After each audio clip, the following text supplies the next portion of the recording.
Supposed to be live. Supposed to be live. So booted me out and took me back to another screen and paused the live. It is freezing and buffering, but it's coming back slowly.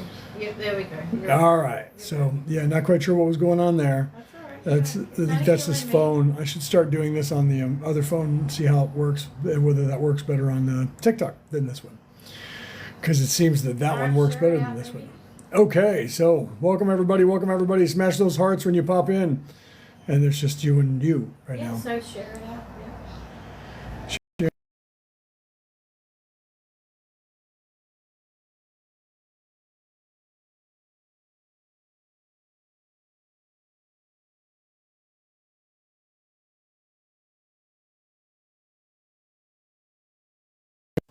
Shared that out. A banner came down and it stopped me from hitting post, and I had to keep the live pause because I was not there. All right, so welcome everybody. Welcome everybody. Now I think I'm sitting up too straight. I don't know. I kind of like it though. All right, welcome everybody. Welcome in. Share this out. Share this out. Share this out. Right? Ask me your spiritual questions. I should see if I can put that up on the frickin' screen again. Right? Sorry about that train going by down the road. All right, welcome, welcome. Hit those hearts, smash those hearts, and ask me your spiritual questions. Otherwise, I'll just start talking about stuff like I normally do. Works better if I just start talking about things. It does. Talk about that thing that everyone else is talking about right now. There's a lot of things that everyone else is talking about right now. Did you hear my wife in the background talk about that thing that everybody else is talking about right now? Everybody's talking about everything right now. A lot of people talking about all kinds of different things. Welcome in, welcome in. Eduardo, that's my middle name. Edward is my middle name. Eduardo, welcome, welcome, welcome. You probably already bounced. You were here for a second and ran away, probably. I don't know if you are still here. Smash those hearts and ask me your spiritual questions. Okay. So, what are you guys up to today? Right? If you guys in the live yesterday, if any of you were in the live yesterday, you saw us talking about a whole bunch of different things about how to hack this matrix and get out of here, for one. How that you're being distracted by this matrix and the people who think they own this place. Thank you very much. Thank you, baby, for that. And then also myself. Thank you. That's my wife on my account in the audience sending me that. Jason, welcome. Smash those hearts and ask me your spiritual questions. So you were being controlled by these algorithms. This one right here on this TikTok, the algorithm that is this place, and the algorithm that the controllers have decided to use against you. That's all those people who think they own this planet. We know who they are. They are that 1% that have all the money, that own all the corporations, who think they own all the land that we're living on. They think that they own this body, your body, and everybody else's body. But they don't, do they? But they don't, right?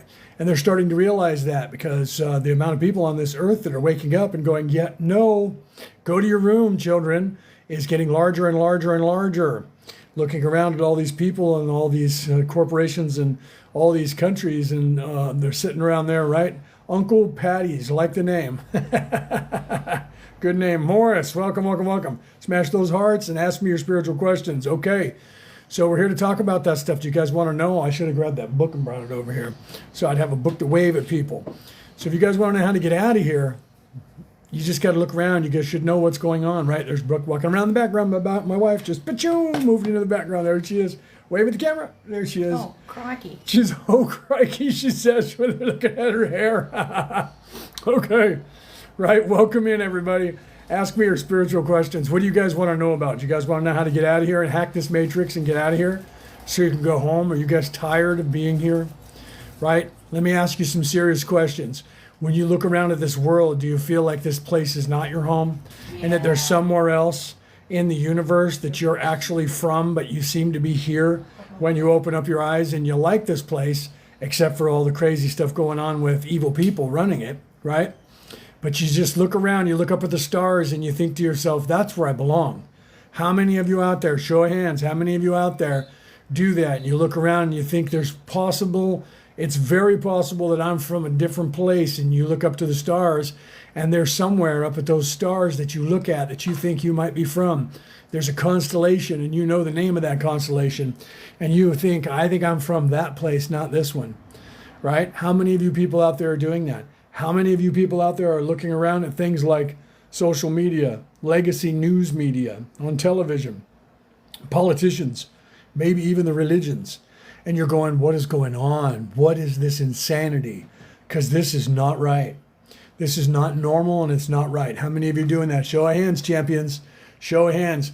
Thank you very much for that. My wife is spamming some diamonds and some things for the live here, right? So how many of you guys are thinking that? How many of you guys are looking around and you're thinking it's just something's wrong? Something's wrong and I'm tired and I've been here a very long time and I know that I'm supposed to be somewhere else and I'm wanting to get out of here. I want this to be over. How many of you guys are thinking that? Show of hands, champions. How many of you guys are thinking that? Okay? You know why you're thinking that? Because there's a very good possibility that you're not from here. It's a very good possibility that the soul that's inside of your body is from somewhere else. You just don't remember it, but you kind of do, don't you? Some of you are starting to think it. Some of you are looking up to the stars and you're just wondering, I know that there's something wrong. I know that this isn't right. I feel it. I've been here for a long time, right? There's a hand up, right? Trace with the hand up and the thumbs up, okay? Why is that? It's because you're actually in a matrix, right? You hear these people try to tell you, well, you're in a prison where there's some aliens got you. That's just not true, okay? That's not true. You are in a matrix, but it's not a prison that some third dimensional people came flying by and grabbed you up and created a prison and stuck you in it. That's just not true, okay? You are in a matrix and you were supposed to be in this matrix because, believe it or not, you volunteered to be in this matrix. Okay? As crazy as that sounds, you actually volunteered for this. Okay? You just don't remember it. And it's okay that you don't remember it because you're not supposed to until you do, right? So, hold up, ain't you Nathaniel B? No, I'm not sure who Nathaniel B is, Ja. I don't know who that is, honestly. No, my name is Leonard O'Neill. In fact, I wrote a book. I can show it to you. My name is Leonard O'Neill, and I wrote a book. It's called The Reality About Reality, Returning to the Old Ways. And it's about spirituality, true spirituality, not a religion, because religion recruits you. Spirituality waits for you to find it, right? This guy has lost it. Oh, okay. Well, some people, it depends on what you think. You might think I'm crazy. You might think I've lost it, right? Depends on where you are in your vibration, my friend. If you're awake enough, you won't think I'm crazy. But if you're not, you will think, whoever that Nathaniel guy, you'll think I'm as crazy as him, right? So it just depends on where you are in your vibration. The closer you are to opening your third eye and remembering who you are, the more I won't sound crazy to you. The more that you're locked into the third dimensional 3D reality, the illusion that is this so-called reality, the more that you look at that and think that that's what actually is and that you're the thinking mind or that you're the ego or you don't even realize you have an ego because you think that's you, then you'll think I'm crazy. Some of my own family members think I'm crazy, okay? Some of you out there probably have the same thing going on. Some of your friends and family members may think you're crazy because you're going, I know we're not from here. I know we're from somewhere else. At least I am. And I don't know what's going on. That's because you have this veiling. You have this third eye that's closed. So you can't remember who you are, okay? Can't remember who you were. That's normal and you're supposed to have that happen to you, okay? That's actually normal. When you're in third dimension, that's where we are. When you're in third dimension, you don't get to remember who you are until you wake up and actually do. So normally it takes between 7 and 10 lifetimes from the first time you get here. Then you go and you start remembering who you are because you start asking questions instead of just following orders, okay? Thank you for that. Bingo! Thank you, 28. What is that, 28 what? What is that name? That was a kind of a cool name. Thank you for that. Message from Spirit. Okay, so any message from spirits, from Spirit, I am actually talking to you as Kelto. Kelto is my higher self. I am channeling Kelto from the 11th density, the 11th dimension, speaking to you right now. I don't have that written up on the screen. I probably should, but I'm on my cell phone because TikTok wants you to jump through hoops on your cell phone, not on a computer using even their app, which is weird. Okay, so yeah, I can give a collective message to you guys. That's what I'm here for. Individual readings or messages has to be done on an individual basis, but I can give you guys collective answers. Like if you want to know how to get out of here, I can tell you that. If you want to know what's going on, I can tell you that. But if you want to know whether you should take that flight to New York tomorrow, I don't do that stuff live on a show like this. If you want to know if you're going to fall in love with that guy or that woman, that's not who I am. I'm here to tell you guys what's happening to you, what's happening because of you, and what you're doing here and what you're supposed to be doing. Okay, so you're not going crazy.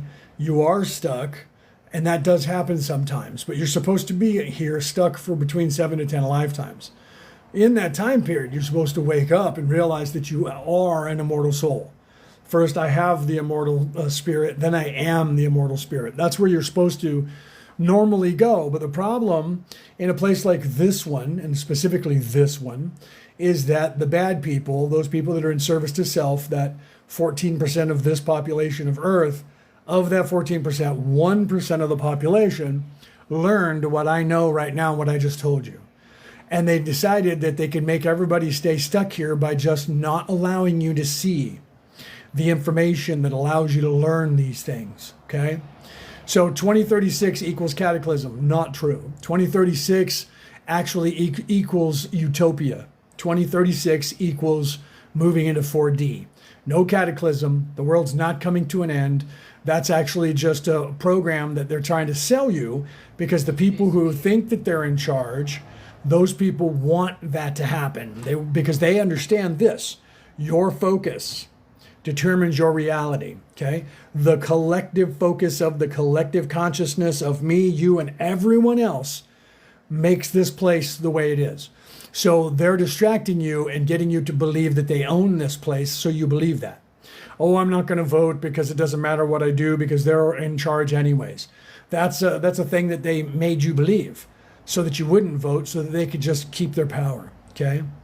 Why does everything suck? Everything sucks because they got a hold of, thank you for that, thank you for the heart. They got to smash those hearts, people, smash those hearts and smash those roses. Thank you for that rose.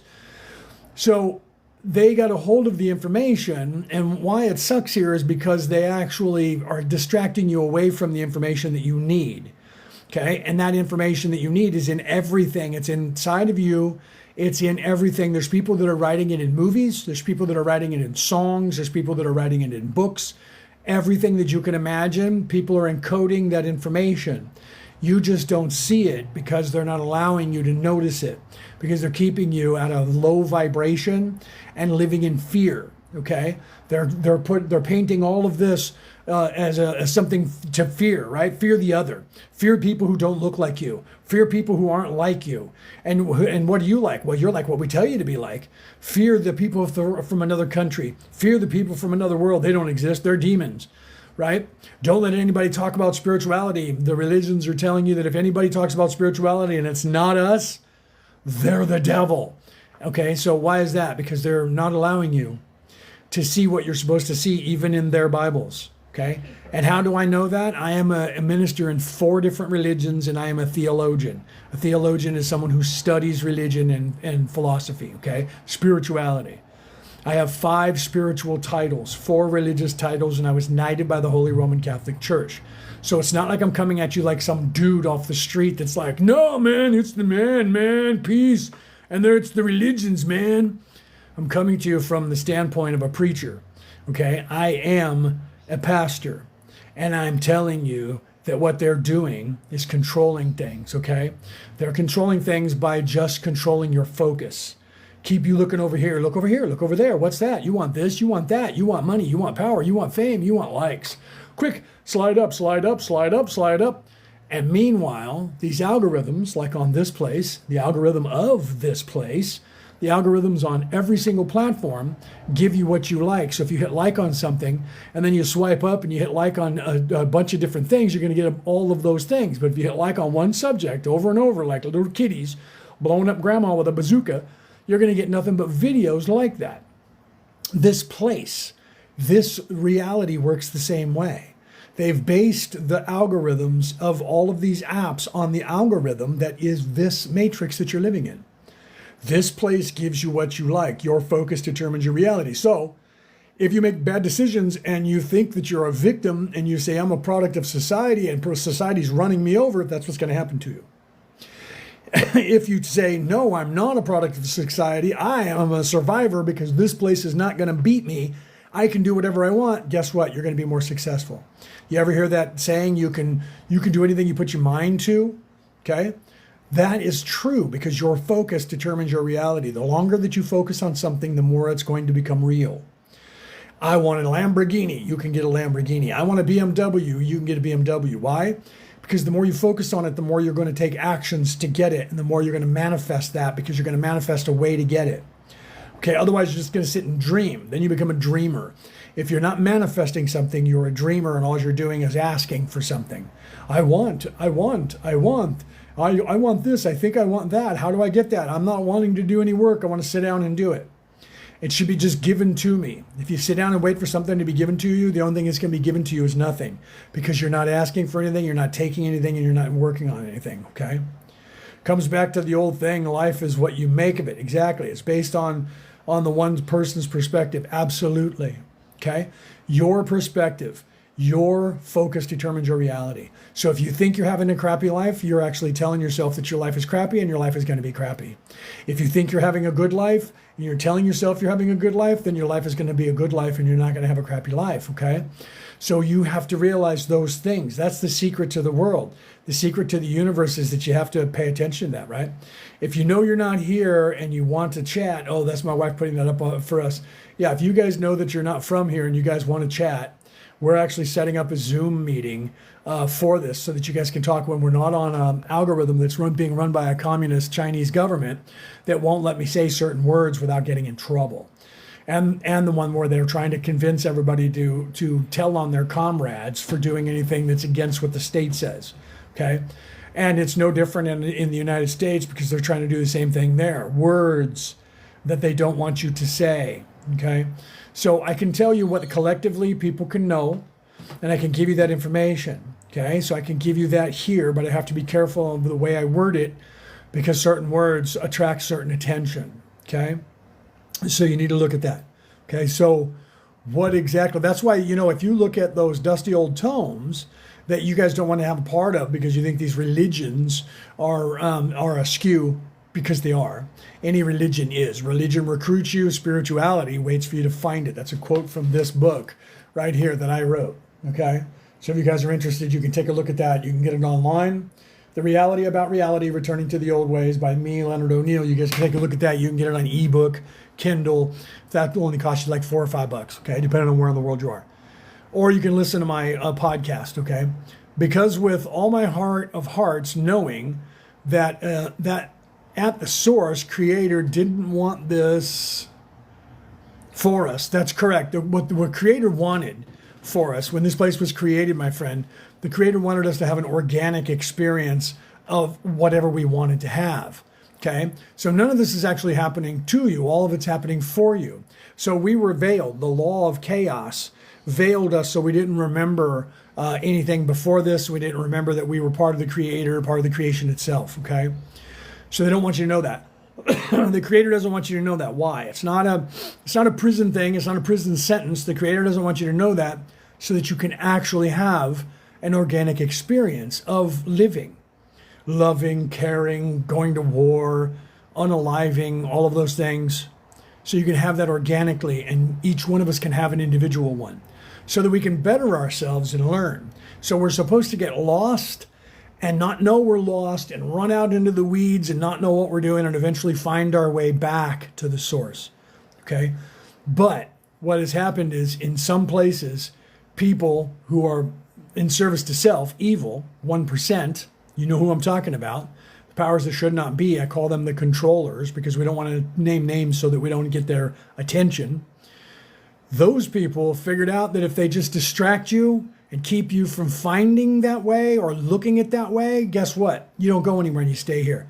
That's what's happened, okay?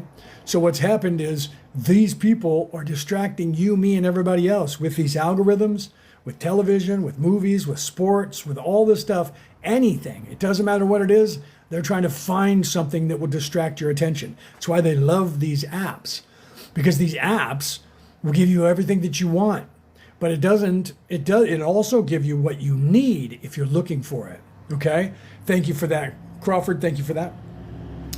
You just have to hone your focus, because your focus determines your reality. If you have no focus and you're just going flip, flip, flip, flip, swipe, swipe, swipe, swipe, swipe, swipe, swipe, whatever app you're on, swiping left and right and up and down, then your attention is about 5 seconds or less, and then you're going to stop at something and you're going to laugh and you're going to flip, and before you know it, you've been there for an hour, 2 hours, 3 hours. Okay, right? Yeah, it doesn't help with the masses clarifying our bodies calcifying our body from, or calcifying our body from an end. Right. Well, they're doing that. They're calcifying our third eye. Well, all of that's being done on purpose as well, my friend. They're doing that because they don't want, if they shut off the eye further and they calcify your third eye even further, your pituitary gland, fluoride in the water and putting it in your teeth and telling you it's healthy for your teeth, and you're brushing your teeth with it, and you got aluminum in the deodorant that you're using, and the aluminum gets into your body. And all the aluminum goes in, and all the cans that we drink and eat out of that are aluminum, that goes into your brain and gets stuck in the plaque that's in your brain, and that short circuits your brain, doesn't let it think properly, and then you calcify your third eye and your pituitary gland with all that fluoride. Yeah, they're doing this, and they know what they're doing. Why are they doing that? Because it keeps you asleep. It keeps you locked into third dimensional reality. Okay. And then they're easier to control. Then they preach fear to you, and it's easier to control. Of the air with food microplastics in our clothing and many other things. Right. Don't forget the poison. And then think about all the plastics that are in the ocean that is now in our water and our food supply, the little teeny microparticles. Right. We're going to go down in history. You know how they had the Bronze Age, right? And that you have that, and you have the different things in history. We're going to go down in history as the plastic age, because there's so much plastic in everything that it's going to be in our DNA, and people 100,000 years from now are going to dig up our bones and go, look at all the plastic and microparticles in the DNA of these people. What did they do to themselves? Right? We don't know what it's going to happen. All of that is being designed on purpose for us. It's being designed to keep us from waking up. It's being designed, and they know about it, and they're keeping us in this low vibration by not giving us a full education, not teaching us about what we're supposed to know. They're controlling all of those religions so that they don't teach you about the way. Okay. There's a few that are resisting and have for a long time because they're not controlled by the West. Okay. So if you look at Taoism and Buddhism, they're still teaching you a way to get out of here. In fact, Taoism means the way. The Tao Te Ching by Lao Tzu means the way. It's the book of the way. When Jesus was here and he was teaching his disciples, do you know what they called it? They didn't call it Christianity. They called it the way. And it was a way of learning how to get out of here. And then it was turned into a religion. And then that religion was controlled by a guy named Constantine in the year 329. And he took out 68 books, all the books that told you about the way. And what he has them teaching now in Christianity across the world is what? The book of Romans. You know why? Because he was a Roman Caesar, Constantine. And he's teaching you the book of Romans, teaching you how to be a good little Roman and to be a good little citizen and come to church and pay your tithing and sit here and wait. Because then they changed the Bible and said, Jesus said, wait here, I'm going to get a truck. He never said that. There's nowhere in the Bible that he said that. Okay. So you guys can look that up. I've had people come in who are preachers and I said, tell me that. And then they start up with that. Well, God said he was going to come as a thief in the night. Read that over again, because there was nothing in there that said, I'm going to come and get you. And you don't know when I'm going to come back. But that's what they use. That conversation was about your awakening. That conversation was about your third eye. It was about the unveiling. You can read that in that conversation. And then Jesus said to them that God said he will come as a thief in the night, meaning your third eye being awakened cannot be predicted, because it's individual to each person. And it's going to happen when you least expect it. That's what all that meant. Not wait here, I'm going to get a truck. Not wait here, I'm going to go get a bus. None of that. When Jesus was here, they're teaching you that he was here and he was resurrected. You should read the actual Bible. They're teaching you that he was here, he was resurrected, and he said, Doubting Thomas, touch my wounds. And then they teach you right then that he just left and never came back and said, wait here, I'm going to go get help. Okay. If you go to the next chapter after Matthew, Mark, Luke, and John, go to the next chapter. Okay. When you start reading that, you're going to find out that, wait, he was here for 40 days teaching people. 40 days. He didn't just take off. He was here for 40 days before he left. Okay, walking around teaching people. Should look that up. And then the people were walking around teaching people, all of them, all of the apostles, not just 12, there was more than that. Okay, so they're editing what they're telling you, and it's even in the Bible itself. You can look this stuff up, read it for yourself. Okay, it's in there. Anything to do with religion and third eye is bullstein. I manipulate atoms for a living. Okay, so that's just not true. Religion is not bullstein. Religion is actually a spiritual ways that have been controlled and turned into a religion, and they have semantical things to tell you how to live your life in that religion. But in every single religion is still the way to get to heaven. Okay, so your third eye, if you don't know what your third eye is, my friend, you need to swipe up and go to a different live, because you're too far into 3D and you're just following what people tell you, and you have, and you know what I mean? So I don't know who you are, and I'm not sure that my wife is saying that you're a follower, that you actually follow us. But if you're thinking that religion and third eye is there something wrong with it, then you got to really pay attention, bro, because it is, right? If your gland is calcified, when you're unalived, do you still go to the healing center? Yes, you do. It has anything to do with what's happening to you in the physical. When you have an immortal spirit, you are an immortal spirit. Okay, so whatever's going on to you in this physical brain down here doesn't matter. When this life ends, your immortal soul, your immortal spirit, is taken to the place of healing. And then you're healed, and that way you remember who you are. The veiling is lifted, and you remember who you are. And then you go to the place of reflection, and you design a new life, and you come back down. Okay. Apocalypse can also translate into the awakening. That's exactly what it means. People don't realize that, because they're trying to get everybody to believe that if you look at Revelation, in the, say, the Christian religion, and you say revelation, people go, oh, revelation, that means the world's coming to an end. No, revelation means illumination. It means to revel in something, to become enlightened, right? So they don't want you to know that, though. They teach you that those words mean, they change the words that you can use and the definitions of the words, and they make them sound like there's something wrong with them, like that word esoteric. Okay, that word esoteric, and they tell you that esoteric means secret, it means cult, and esoteric actually means within. Okay. So for the live, people want to ask sensitive questions. Please talk about the. Yeah. So, sorry, I'm being produced by my wife over here. She's telling me what I should be talking about. No. Someone asked, may I ask something that may be a bit sensitive? Oh, okay. She said, so I didn't see that. She said, someone asked and said, may I ask about something that may be a bit sensitive? You can ask and I'll try to answer it. But if it's too sensitive, this is what she was telling me. If it's too sensitive, know that we're putting together, Merlin and Maeve is putting together Zoom conversations on Zoom off of platforms like this that are being monitored and controlled by algorithms and people that don't want us to say certain things. So you can ask the question, right? And if it's something that's too sensitive, I'll tell you I can't answer that here. And we can have that conversation in a Zoom call, because we're putting together Zoom calls for higher vibrational conversations that we can't have on these algorithms, so that we can talk and actually talk to one another, and I can give you more details. Also, the smaller the group, the more information I can give the group, because I can only tell you the collective consciousness of the average person. Like there's the people that are in this group right now.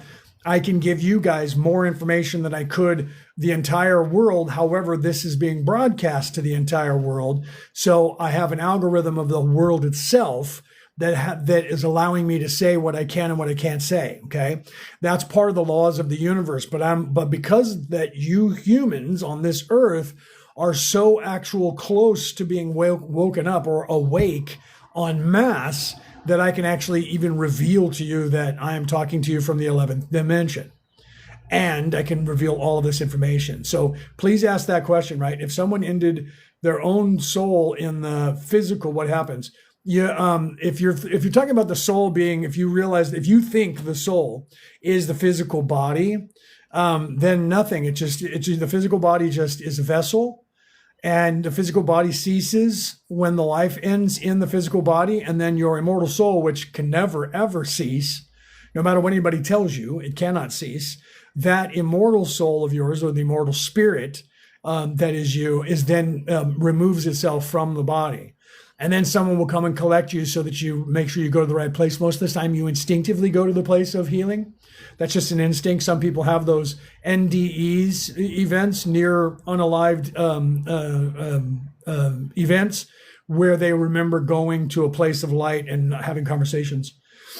Would you say they reincarnate? It depends on what you mean by reincarnate, but they re-enter to a different body. When you go there, you go to the place of reflecting and you design your new life. You design what it is that once you're reflecting, you say, did I learn the things that I wanted to learn and experience the things that I wanted to experience? No, okay, then I want to redo these courses, basically, to use the vernacular of a school or a college. You wanted to redo these courses, and then you design a life, and then you literally lower your vibration again and put a part of your essence into a physical body. When that moment of conception, you move into that physical body and then start the process, and then you're veiled again, so you don't remember. You become conscious. You become conscious inside the womb, and you're growing, and you start realizing some of you don't remember that either until later on. You forget about it. Okay, so Vegas, what's up, cousin? Wow, welcome, welcome, welcome. I'm glad you came in here and found me on this is my wife and I's company. I think you saw that in one of the groups, and probably because Brooke posted this in one of the groups. Welcome, cousin. Glad to see you here. You're welcome, Star. I'm going to call you Star, or should I call you Twinkle, right? Like twinkles because you have like twinkling stars. Okay, so thank you, right? I popped up. Thank you very much. I'm glad to see you that you're on TikTok and that you're over here. I'm waking people up one person at a time. So ask me your questions, guys. It's what I'm here to do. I'm here to answer those questions, okay? I'm literally channeling my higher self, okay? So you guys need to realize that. I am Kelto, and that is my higher self, okay?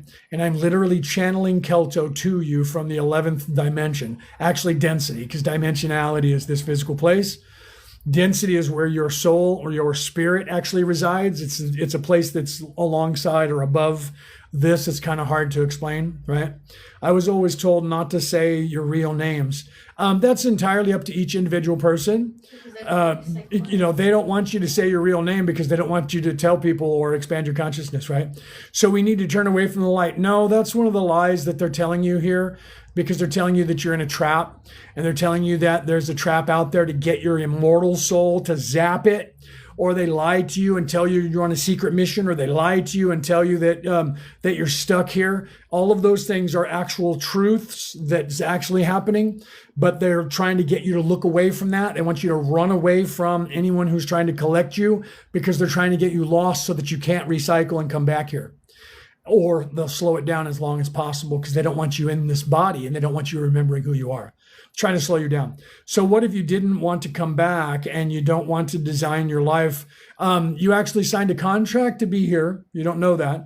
You signed a contract to be here, so you can only leave when you actually learn the things that you said you were going to learn. And here's one that's crazier. If you're a wanderer, if you're one of the souls who actually came down here to help the people, you signed a contract for either 77,000 years or 130,000 years, because that's the contract that you sign, and you dedicate yourself to make sure that you're not a fly-by-night. You're actually here to help. So if you signed one of those contracts to do that, you're stuck here for the duration, just like the rest of us, my friend. But if you're one of the people that is tired and you want to get out of here, this is why we're here. We're here to help you do that. If you're tired and you want to go home and you don't want to come back here anymore, then the quickest way to do that is to wake yourself up and realize and to make sure that you've learned what you're supposed to. And once you wake up and realize that you are an immortal spirit, and then you start accessing your own Akashic records, you can, in one lifetime, if you wake up, you've hit level 28 or 29 of level 3. And therefore, you can actually then access that stuff while you're down here and go, okay, I need to learn this, this, this, and this. And then at the end of this lifetime, I get to go home, okay? But you have to actually reset this place, or at least reset yourself, so that you can actually graduate when you're supposed to. You can get harvested when you're supposed to, okay? So you have to look at that. So my NDE has shown me that part of the task is is engaging in the human experience, right? And not remembering. That is truly what you're here to do. So when you went there, you were told the part of you not remembering is vital. And because it is. The part of you not remembering is vital because that way you can have an organic experience. Because if you remember who you are, like I do, I remember the creation. I remember being created. I remember every lifetime that I've ever been in. You're not supposed to remember that. I remember that because I came here to help you. So it's vital for me to actually remember all this so that I can tell you these things. But you're supposed to be waking up to this, okay? You're supposed to be having those experiences, okay? Can I unsign, and right? She said, am I one of the ones that came here? Did I? And I said, you know the answer to that. And she said, can I and unsign? Then she said, can I unsign? Yeah. So, well, don't be afraid of it. Yeah, don't be afraid of it because this place is what you make of it, okay? So it's only a place where you feel stuck if you're thinking you're stuck. You're not actually stuck because time doesn't mean anything except for here, and it's a perception. Time is the distance it takes the physical to go from one plane to another or one place to another, okay? So time is the distance that it takes you to move the physical form in this so-called reality. But it doesn't exist when you get outside of this reality. Time exists in 1D, 2D, 3D, okay? She says she needs to stop being so sensitive. She's an empath. Right? Vega says, I am a fill in the blank, too. Right? Yeah. I am super sensitive I and I am. had to learn how to protect myself. If you were oversensitive, can you hear Brooke? Come and talk to us. You're an empath, an absolute empath, and you need to control it, darling. Don't let it keep control. We can help you with that. Right? So, yeah, right? I need tips. Well, it's okay. We can help you with that, honestly. You're showing the mess on our table. What's wrong with you? Right? I know she says, and you're showing the mess of our table, the coffee table, because I ate breakfast and I left my bowl there. Oh my God. The bowl is sitting there and there's napkins all over all over the coffee table. She's giving me a bad time about that, right? This place is good. This place is good, but it also is dense. Well, they're physically dense. Yes, it is. I'm leaving the loop once everything releases. What this place? Yeah. Well, once we're all going to do that. We're all going to be doing that, right? Just so you know that this is going to be the last time, guys. This is going to be the last time you're going to have to do this. All right. For those of you who have been here for a very, very long time, this life will be the last one that you have to do. The only people who will still be here will be the ones that are already out of this audience because they think I'm cuckoo, because they're very, very, very, how many times can I say that? 3D, because they're not ready yet. They're on life 1, 2, 3, 4, or 5. Okay. Because normally it's about 7 to 10 lifetimes before you start really waking up. Okay. And so if you don't think that what I'm saying is absolutely insane and you think, okay, maybe he's talking about something that sounds like it could be legit, you're one of those people that have been here for a very long time and you're on the verge of waking up, but their distractions are what's keeping you here. That's it. Okay. Once we all focus on they do not have power over us, they do not own this place, they do not own all of the land. Okay. No one does. Once we all, now that means that we have to be over 51% of the earth. Wake up to that realization, their power ends. Okay. Then what they're doing now is their death throes. Thank you, Tanisha. Welcome. We were just in Tanisha's live a little while ago. Tanisha was live and we were in her live when she was talking about the same thing that I'm talking about. So you guys should follow Tanisha. You see her in the live right there. Follow her. And when she goes live, you should go into her live and listen to what she has to say as well. Okay. She's one of our sisters that is preaching it. Okay. So you have to realize once our focus determines our reality. Okay. So the first step in avoiding a trap is knowing of its existence. So you have to realize that the trap that you're in is just a trap of the mind. That's it. Okay. The trap that you're in, let me say it again. Thank you for the rose and thank you for that little kitty with the thumbs up. That's cool. Like that. Thank you for that, Candace. Right. And for that bang. Thank you, Candace, for that. So guys, it's a trap of the mind and they're trapping you by not letting you know that. They're taking the knowledge away from you by going, what's that? Look over there. What's that? Look over there. You want likes. You want money. You want fame. You want power, don't you? Swipe up, swipe up, swipe up, swipe up. Right? That's what they're doing to you. They're going, oh, look, here's a song. Oh, look, here's a kitty blowing up grandma. Oh, look. That's what they want you to do. Why? Because when you're doing all of that, you're not looking at spirituality. You're not looking at within. You're not looking in a mirror at yourself. You're not being honest with yourself.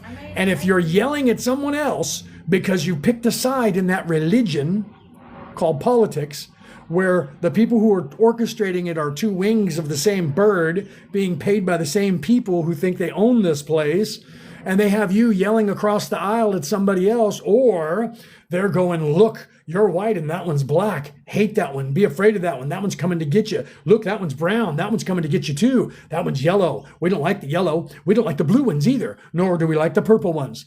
And guess what they're doing when you do that? They're dividing you. Have you ever heard that term, confuse, divide, and conquer? Right? Sun Tzu wrote about that in The Art of War. Confuse, divide, and conquer. They're confusing you with everything. Okay. And that, and even when you go on like Google or any of these places where you do a search engine search, they're confusing you by not letting you know how that works. I talked about this yesterday. If you're a company, if I'm a company and I have a product and I want that product to be shown to people, so I can go to Google and pay them money to make sure that when someone punches in that product, that my product, my website is higher up on the platform of where I want mine to be number one. Well, there's somebody that's already paying $400,000 to have theirs number one. I'll pay $420,000. And then you move up and they get bumped down to 2. So when you do a search, that comes up first. It doesn't mean that it's right. So the algorithms that are now giving you information when you say something like, what is the rainfall in the rainforest in Brazil on average? What you're going to get is different websites where they're talking about that. Doesn't mean that they're all right. And when you use AI is going to correlate the first 10. It's going to look at the first 10. It's going to read what is the synopsis of that information from those first 10 sites. Doesn't matter that they've been fact checked or not. Doesn't matter if they're real. It only matters that they're the top 10. Then it references that to you, top 10 websites, and then it gives you a synopsis. That synopsis is based on what the most popular opinion is of that, not what is the exact real empirical proof of that. You need to realize that. Look into it, because AI will give you, these are the sites that it referenced, and you can click on that little thing and it'll open up all the sites that AI actually referenced, and you can go and read that stuff, because that's what they used to do. When you looked at Google, they would come up with 10,000 sites that have that information. And what do? You look at the top 2 or 3. Most of the time you look at the top 1 these days. And now you don't even do that because you have AI do it for you. And AI just gives you a synopsis of what the most popular idea on the internet is about the subject you looked up. They're controlling your focus by they don't even have to give you the truth, because you're already accepting what they're telling you as the truth, and it's people's opinion. And if you look at that, it'll be like Reddit, Facebook, and things like that. Those are people's opinions. That's just some dude saying something like me, right? That doesn't mean that it's actual 100% truth. I would tell you, don't even believe me. Look it up for yourself. Okay? Honest to God. So I clicked on this and it said, live ended, was suspicious. What? That is suspicious, brother. Right? You clicked on that and it said that. I'm not sure what's going on. And yeah, that might be, somebody was in here yesterday that had their name as moderator and moderator notification. And I think it's in here now, right? Isn't moderator right there? Moderator. No. Notification. His name wasn't. He had the bell. He had the bell as his icon, and it said notification, and then he was typing in stuff like, "You need to end this live now." And I was like, "What the heck is going on with that?" Right? How can someone own the world? That's a good question, but they want you to believe they do. Okay, they want you to believe that they do, because they claim land grabs, and because of that, they claim that they own it. And then if anybody says they don't, they just, Hail Mary, BYOB, right? They drop bombs on everybody to shut them up. So then they go, oh no, we own that. And then people go, no, you don't own me. And then they come over there and they kick the hell out of them. And then they go, oh yes, we do. And then if you don't like it, we're going to take you out and put somebody in power that agrees with me. And that's what they do around the world. Okay. Look at it. Okay. There's different countries that do different things, right? Like the United States is the military. Okay. And they go places because they have the money in the military and they do things. right? And then you have the banking country. You guys know who that is. Do you see? And then you have the thinking countries. You know who that is. Think about it. You know who has all the sayings and who is all telling people what to do, right? So the different countries are different archetypes, and they do the different things, right? Wadi, thank you for that, brother. Thank you for joining the fam club when you guys do that. Thank you very much. I love you guys when you do that. Because that helps us here to bring more content, to expand our lives so that you guys can hear more of what we're saying, right? Who are the evil ones, the fallen angels? That's actually an allegory. There are no actual fallen angels except for you. You're the fallen angels. Thank you, Rhythmic. Thank you very much. There was no war in heaven. Those were allegories that were told by different people at different times and different places on this planet, so that you could realize that there was a falling. The falling was just actual true falling was you volunteered to do this because the creator wanted to have an organic experience. Okay. So it's actually the fall is within you, and the dichotomy between your ego and your conscience. That's the yin and the yang. That's the battle between good and evil. That's actually only in third dimension. After you leave this place and you go to fourth dimension, it's less, because people are more awake. So they see that dichotomy more. And then when you go to the fifth dimension, it's even less, because you can't lie to anyone there anymore like you can here in third dimension. I can pretend that I'm a good guy and I can be out for myself and you wouldn't notice it because I seem like I'm smiling and have charisma. And meanwhile, I'm an energy vampire and I'm sucking your energy off of you, or trying to get you to give me money because I'm one of those schmoozers that do that. You know who I'm talking about. They're out there in the world. You see them in movies and stuff like that. Thoughts on DMT? DMT, Mike, is actually something that happens in your body on its own. That's where they got that, where they figured that out from. It actually happens in your brain once a month. It's called Christ oil. It has nothing to do with Jesus, except for Jesus was actually the physical representation to teach you the way to deal with that Christ oil. It's in the book that I wrote right here. If you guys want to take a look at that, The Reality About Reality, Returning to the Old Ways, by me, Leonard O'Neill. It's also referenced in the book called God-Man, the Bible Made Flesh. It's also referenced all over YouTube in videos that you guys can look at, okay? And it's about this cycle that happens in your life that has to do with your zodiac sign, and when the moon's energy moves in and out of your zodiac sign every single month, okay? So you can look into that. I could talk about that if you guys want, right? How can I get that book? This book is everywhere in the world. You can order it on Amazon. If you're in the United States, you can order it from my publisher. I have links to it. You can just Google it, and it'll tell you where you can get it and how you can get it shipped to you. If you want to get it on Kindle or ebook or something like that, you can just look it up there, and it costs you about $4 or $5, and you can have it on your whatever, your laptop, your phone, or whatever, so you can read it. But if you want a hardcover or a soft cover, you can get that online. If you're in Australia, I'll mail you one if you want, because I'm here in Australia. And so I can sign it for you guys. So if you're here in Australia and you want a copy of it, let me know, and we'll ship it to you with me signing it, and I'll personalize it to you. Right? If you're outside of Australia, I can mail it, but it'll cost you about $40 for me to mail it, because it's expensive to mail overseas. I bought the book, but that calendar is sold out. Okay, Bubbles. I bought it on Amazon calendar. She got the book set. I bought the calendar on Amazon, if it helps. So you can maybe look on Amazon and find one just like that. Thank you for buying my book. I love you for doing that. So guys, yeah, if the calendar that she's talking about actually has the sun signs when the moon actually moved into your sun signs and moves out, and it's there for the entire year, so you can see that. So let me explain that again. Let me explain the Christ oil, okay? This is what all religions around the earth were originally telling you when they were a spiritual way. And about 12,000 years ago, the bad guys got this information and hid this from you and started editing that stuff. So if you look in history, you can see it in the year 329.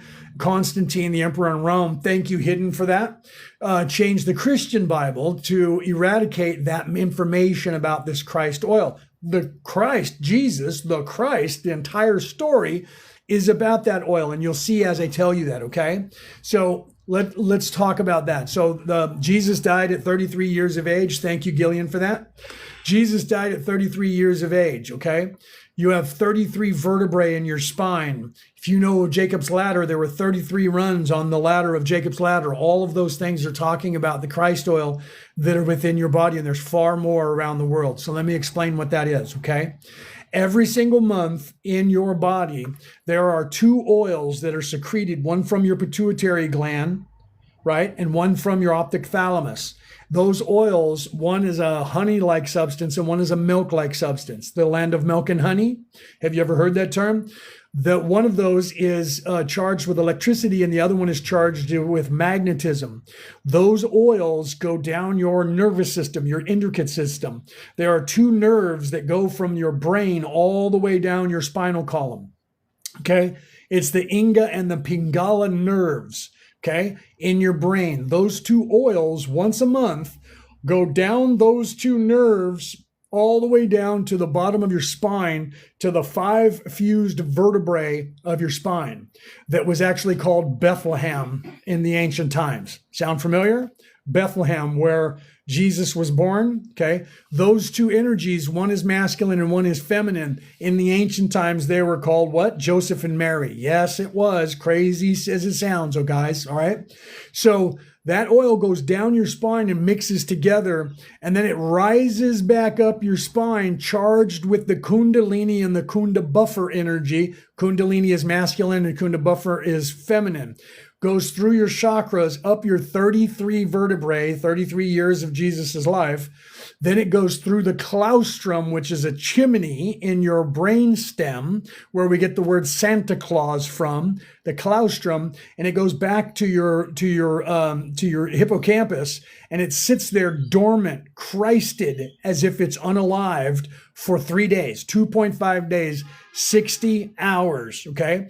And it does this depending on your sun sign. I'm a Virgo, so it just ended in Virgo, and it is now, Scorpio, it's going into Sunday, it goes into Scorpio. So if you're a Scorpio, the oil in your body right now has gone down and is starting to come back up through your spine. Naughties, okay? So no naughty, right? You know how with Santa Claus, no naughty, nice list or naughty list. In that time, for the 60 hours, those 3 days, if you are eating of the tree of life, which means drinking alcohol, having sex, eating crap food, that is called eating of the tree of life, and then you will be on the naughty list.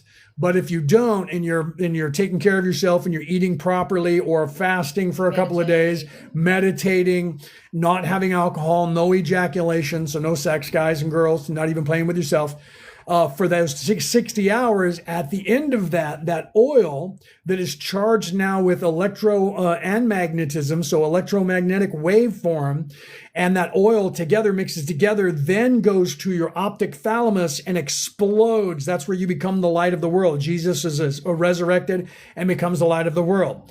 It explodes with DMT, we were talking about that a minute ago, in your brain, and it actually illuminates all of your brain cells and raises your vibration, makes you actually smarter. But if you eat of the tree of life and you're on the naughty list, Santa Claus leaves you a piece of coal. Babe, thank you for that. So literally that oil, that energy, the DMT gets spent out of that oil, and the oil actually is secreted as a coal-like substance. So the ancient people knew about this, and they were teaching this to everyone around the world. And then the bad guys got a hold of it, and they said, nope, don't look over here. Don't see that. Look over there. Look over here. Okay? So people are asking what it is. So if you're asking what it is, if you guys can see the calendar. You can get it online. Like actually online, you can actually look up a website that has the same information. I like a hard copy, so it shows me every month when Leo and I go into our areas. So I'm a Capricorn Aquarius, so I'm halfway in. But so you can see here that today, we're in Australia though, on Sunday, Scorpio, you're going into your Christ oil. And then over here on Tuesday, Sagittarius are going into theirs. So it ends on the next sign, okay? So when Sagittarius goes in, it'll end in Capricorn, and that's when I start. On Valentine's Day. So on Valentine's Day, she starts. Okay, so you guys can look at, February 1st, 1st of February, and Aquarius, right? So who was it that just said, is it Nice? Is that how you say your name, Nisi, right? Yeah, right? Finally, someone else talking about this. We're out there, and we're talking about this stuff because it's true. And you guys can look it up, okay? You can also look online if you don't have a calendar and you can't find one. You can look online, and there's places online where you can actually look that up.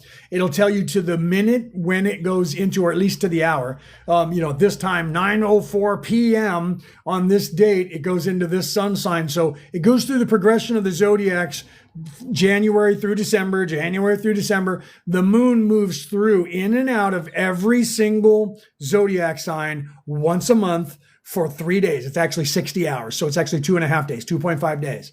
Okay. And it does that every single month of your life. Okay. So if you want to learn and wake up your third eye, you take care of that Christ oil at that time, okay? That is what all religions were teaching you when they were a spiritual way.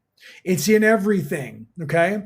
And the way that you see that is, okay, let's talk about, John 3:16. Let's go to the Christian Bible. So God so loved the earth that he sent his only begotten son. So in the physical, the representation of that Christ oil is Jesus came down to earth, lived until he was 33 years of age, was crucified. I don't know if I can say that word on TikTok. We're talking about the Bible, guys, from TikTok. So please don't have a wingding about it, TikTok, because I know you're a communist regime and you don't like words, especially spiritual ones.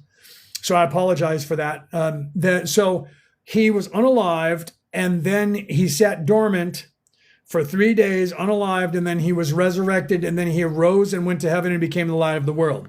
Okay, here's another example of that. Okay, let's go to the Viking religion. Wait, what? Viking? How's that going to be like the Jesus thing? So Thor was up in heaven. Thor's the son of the god, the All-Father, Odin, who is the god of the universe according to their religion, right? And he was sitting there, and his father said, listen, you need to be a little bit more humble, and you need to realize and learn to be not self-serving, but in service to others, because one day you're going to be the head God, right? So I need to send you down to earth so that you can love them the way I do, and you can realize that life. So he sent his only begotten son down to earth, made him mortal. He couldn't rise up on his own or return home to Valhalla, what they called heaven, and he had to live among the mortals, and he learned that he loved them, and he became humble, and he became in service to others, and he actually had to sacrifice himself for them. And he was unalived, and then he rose up again. They showed you the movie about that, where they wrote it into modern times, but you saw the movie about that. Then he learned the error of his ways, and he learned that he loved the humans. And then his father resurrected him, and he had his abilities again, and he was able to, his name was Thor, which means thunder, by the way, and he had his war hammer, his hammer of war, which is called Mjolnir, which means lightning. And he took his war hammer, and he ascended and went back across Bifrost, the Rainbow Bridge, Bifrost, chakra colors, went across Bifrost, the Rainbow Bridge, as he's ascending. And guess what? Thor was 33 when this happened. As he was ascending through his chakras, he went through the chakras across Bifrost, the Rainbow Bridge, and went back to Valhalla. Thank you for that, Natalie. And went back to Valhalla, and he used his thunder and his lightning, and he cracked the sky with thunder and lightning, and illuminated the sky, and scared off Fenrir the wolf, who was covering the sky in darkness, and became the light of the world. Same story, different religion. Well, they must have just copied that, because that's what they want all the theologians to tell you. They just copied that, so that's just from an older story, and we have to find what the oldest story is. I'm a theologian, and they try to get me to do the same thing. But I said, how about instead of staring at a scroll and trying to cut down the forest to find the tree that is the tree of life, the one tree, and then look, it's not in this one. Wait, there's a forest over there. We better run over there and cut that one down and look for the one tree. Instead of chasing my entire life and chasing my tail, chasing scrolls, how about we actually read what the scrolls are about that everybody seems to be copying? Because they all seem to be copying the exact same story. And what is that story? Oddly, that story is about what happens within your body every single month. And weirdly, all of those people with that story were teaching you that way of life. And guess what? If you, like say Jesus, if you're a Christian, the way to heaven is through me. The way to heaven is through his example and what he's teaching you. And that is your own descension into physical form, because that's where you are right now, folks. You descended from an angel to physical form. And what are you doing? You're living here And guess what? You have 33 levels of information that you're supposed to learn while you're here. 33 years, 33 a number again. 33 is the number of our triple helix in our DNA sequencing. What? Wait, what? Why is that? Our DNA sequencing, when you change the mathematical equation of our DNA sequencing into letters, like in Aramaic, it spells out Yahweh. It spells out, I am God in flesh. Look that up. That'll freak out your brain for a minute. So look, seriously, don't believe me. Look that stuff up. Google that shit. Okay. So, or go onto YouTube and watch videos on it. Google that shit. Okay. So literally they were teaching you, watch me, see what I'm doing. You're doing this too right now. You just don't know it. Your job isn't to prostrate yourself and get crucified on a cross, but you're supposed to have that proverbial dark night of the soul, that proverbial internalized unaliving of you in the flesh, to then what? Resurrect and in the spirit. And they showed you that when you would go and get baptized. And what were you doing? You were dedicating your soul, and you were literally becoming unalived in the flesh and becoming alive in spirit. So they were showing you, by doing that and having water chucked or being immersed in water, that was your transformation and your rebirth, like you were going back through the birth canal and being in your mom's womb, being submerged in water and then coming out of the water. So there was that was being shown to you, that when you went into the water and came out was you being rebirthed into the world. But you were then dedicating yourself to being rebirthed in the spiritual plane, not just the physical plane. They don't even explain that to you. Why the water? Why the baptism? Oh, because you're dedicating yourself to the Lord. Okay? The Lord? What is the Lord? Lord. What is the Lord? You should look that up, okay? So they're keeping the information from you. The information is everything you need to know is within you, and that is what these ascended masters, Lao Tzu, the Buddha, okay, that is what the Jesus was saying. Osiris was saying it. Shiva was saying it. Ganesh was saying it. Odin was saying it. Thor was saying it. Every religion that you can imagine that is still on this earth today, if you read what they were telling you, not what other people say they were telling you, and you don't listen to the people that are up there on a pulpit that are just going, wait here, he's coming back in a bus. We don't know when he's coming back, but we got to all be packed. Oh, and then they tell you that through guilt, of course, they run your life. You're a sinner. You're a sinner from the time you were born, especially you women. Shut up and sit over there. Especially you women. You guys have cramps and menstruating because you're evil from the get-go. And then you have childbirth pains because you guys ate the fruit in the tree of life. That story wasn't even told that way. That story is a lie, and they edited that story. So the story of Adam and Eve, you should look up the story of Adapa. People know the story of Adama. The story of Adama isn't quite as old, and that one's also been corrupted. Find the story of Adapa. Read the story of Adapa. That story is older than Mesopotamia, okay? That story will tell you, and it's still only like Gilgamesh and Enlil and Enki and, and the Enuma Elish, they're still allegories, not to be taken literal. That's what the problem is with the Ancient Aliens group, that Zecharia Sitchin said, the god Anu came down, and therefore that's the Anunnaki. And then Giorgio Tsoukalos on History Channel translated that as the god Anu came down. Then 2 years later on another episode, he said Anunnaki means those from the heavens came. So now it's an entire species called those from the heavens came. That is not what that translation is. They are dead wrong. Zecharia Sitchin was wrong. They didn't know what they were talking about. You can look this up, the actual translation of that. You have to know where to look for it, just like the Christ oil. You got to know, let him who have the eyes to see, let him who have the knowledge to know, let him who has the ears to hear. Highlights in the Bible that says the next words that I'm writing for you are something that you need to think about and not look at in a third dimensional construct. Okay? And I'll show you that in a second. Okay, so you look at the people who actually translated those scrolls, and they will tell you that that word is the Anuna. Anunnaki, and ki, like in the Japanese word ki, is energy. The Chinese word chi, energy. So Anunna meant new ones came to earth. You, my friends, are the new ones. You're the new angels that were created to come down here and have this organic experience. You, me, and everybody else. You're the Anunnaki. Me, you, and everybody else is what you think is the Anunnaki. The bad guys are not the Anunnaki. I'm not saying the Anunnaki as you know it are the good guys. The Anunnaki as you know them called themselves the Orion Crusaders when they were in the constellation of Orion, in Orion's belt, trying to do the same thing. How do I know that? Because I was there at the time. I was there at the time. She was there at the time. Where'd she go? She was there at the time.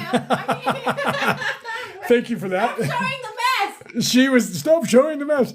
She was there at the time, and many of you were there at the time. Okay, and we kicked their butts out of there, and we chased them to here. Guys. Sorry about that. I thought she was. It's not that messy. There's just a couple things on the coffee table now, right? So Orion Crusaders are the dark ones. The Orion Crusaders that's what they called themselves there. Most people know them as Anunnaki or Illuminati or something down here. Okay, but they called themselves the Orion Crusaders at the time because they were in the Orion Nebula, in the Orion area. We kicked their asses out of that place, chased them to this place. Okay, they got here to this part of the Milky Way galaxy, and they invaded 24 solar systems in this portion of the Milky Way galaxy. All of those have now been freed, including this one. But some of them, like 3 of them, this one being one of them, still doesn't realize that they're free, okay? So we came down here to help you guys, but because the laws of the way that the universe works, because of the Creator, not because of some third dimensional race, because of the Creator, right? So, but Islam will rule the world either way. No, sorry. That's a warlike religion that is hell-bent on destroying the world, just like they turned Christianity into, just like they turned the Hebrew religion into, right? They're just being controlled by evil people trying to conquer the world. Islam will not rule the world. Who will rule the world? We will rule the world, okay? Religion is a recruiting mechanism to control. Spirituality waits for you to find it, okay? You can go to churches, and if you don't get recruited by that 1% zealot within those churches, then they won't teach you those bad things. I know what it says in the Quran, and I would encourage everyone to read it. Because if you actually read the Quran, you will see that there are words in there that talk about violence and doing bad things to people, okay? You don't see that in almost every other Bible, but you do in that religion. So you might want to look at that. But there are peaceful people who are in fact Muslim, and they're not listening to those bad words or the people trying to peddle those bad words to them. And they are doing the same that the Christians who are not listening to those zealots who are talking about bad words. Okay, if you look at when Jesus was teaching, he had a zealot who joined. They called him Zed. Okay, and then they turned him into, because his name was in fact Simon. So when they made Simon Peter, they were able to call Zed Simon, but they call him Simon the Zealot because of that, because they're Simon Peter. Okay, so he was a zealot, and Jesus said, no, not that kind of kingdom. And that was to show you that those zealots are going to be in every religion, and those people are going to try and control the religion, and they're going to preach to you physical harm and things to do to bad people or to people because they're bad. So you have to look, because every religion will tell you that. Even the Bohemian religion has a side that says Vikings maraud and go a Viking and rape and pillage and do bad things. But then there's that Celtic side of them that are farmers, that are lovers, that are peaceful people, that also believe in Thor and Odin and Freya and all those people, okay? And Sif. Can't leave her out. My wife will get upset. Right? So Sif is Thor's wife, and we don't want to leave her out. Okay, that's the sacred feminine. We can't leave Mary Magdalene out either, because she is the wife of Jesus and the sacred feminine that they don't want you to know about. And don't forget Lilith, who is the wife of Samael, the sacred feminine that they want you to not know about. Okay, they want you to run away from that as soon as you can, right? The original Vikings, Norse Asian, they were not Asian. They're not Asian. I am Viking, and I don't have any Asian DNA. I also don't have any African DNA. Okay, so the original Vikings were not Asian. However, the original Vikings, who were Norse, by the way, and you can look that up because they did a study on that. They were Norse and spoke Old Norwegian. They actually traded all the way across with the Asians. And there are some mummies that were found over in China and Tibet that were wearing kilts and had tattoos and had long red hair. Okay, mummies from thousands of years ago. So they were called the horse people before the Mongolians became the horse people, okay? And then the Mongolians became the horse people because they were being taught and traded with the original Vikings, the original European people. It's just like, and now they know, let me go further. Now they know, because you're thinking Caucasian. Now they know in the United States of America, because I grew up there, in the state of California, because I grew up there, they found a Native American female back in 2012. And in 2016, they revealed their findings. She was older than any other native species from the North American continent. And they tested her DNA. And guess what, people? She was European, not Caucasian. She did not have any Asian DNA, which means she didn't come across the land bridge. She got to America a different way, the other way. Okay. She didn't come across the land bridge, so there was no interaction with the Asian people. So the original Vikings were not Asian. They were not Caucasian. They were European. Okay. And that's been proven through DNA. I hate when people say that about me. This is the only reason why I'm talking like this, because in the United States, if they say to you, what are you? And they go, Caucasian. I'm like, I don't have any Asian in me. I'm not half Asian. I'm not Caucasian. I am Aryan. And I'm not saying that because I'm a Nazi. I'm saying that because I'm European. Okay, even though I was born in the United States, I'm European, and I don't have any Asian DNA and I don't have any African DNA. I'm not racist. I'm just saying that I'm typo negative and I don't have any Asian DNA. Okay, so I don't have African DNA, I don't have monkey DNA, and I don't have Asian DNA. How do you explain that? Right? So the original Vikings were part Asian. No, I beg to differ. Okay, so you can look that up. I'm not lying about that. All right, so let's get back on track about spirituality and stay away from race and politics, because people are trying to push us into that, right? So literally everything that is in the physical is a representation of the spiritual. So the different races that are here are only here because of the differences in spiritual of all of us and where we came from in the universe. Okay, so you guys have to look into that. I'm not going to get into all of the DNA of that, but yeah, and we don't hate indigenous. We are not. I am 5% actual Native American. Okay, I'm actually 5%. I know I don't look because I look like Santa Claus, but I'm actually 5%. If you saw the rest of my family, you would go, how did he? I am Santa Claus. How did he get in that family? He must have been adopted, because my family's mostly brown. Okay, because I'm 5%, right? And that's not a lot.